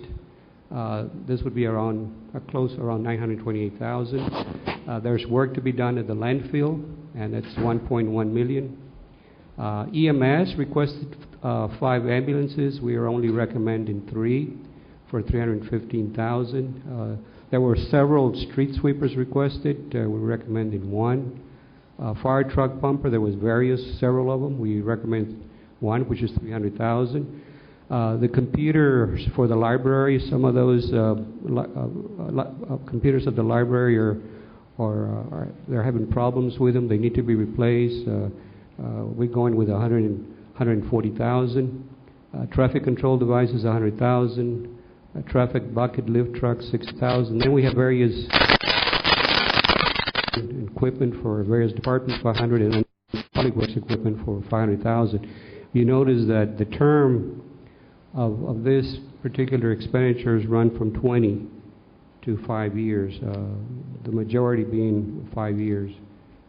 Again, we are requesting that with your authorization, we can start at least the process of spending some of these monies, with the understanding that sometime around May or June of this year, we will come before you to issue a certificates of obligation to fund this particular projects, much-needed projects. You're recommending this be? You're recommending it? For the time being, if we want to continue with this movement that we have, especially in the streets area, we certainly want to recommend this, yes. So hold on, Commissioner. Pete, in the area of equipment for various departments, are we talking about printers and those types of devices, or what kind of? When we're talking about equipment, we're talking about major equipment. Like what, copiers? No, we're not including copiers. We're talking machinery. Machinery, yes. And which departments would need machinery? Public Works is having its own, but which other major departments need? There is a whole list of various equipment that has been requested by various departments that we're going to sit down with them and prioritize those needs. But there are no copiers in this particular request. How many police vehicles are there requested? That I believe should cover these vehicles. 29 vehicles? Yes. We have the amount of... Well, there.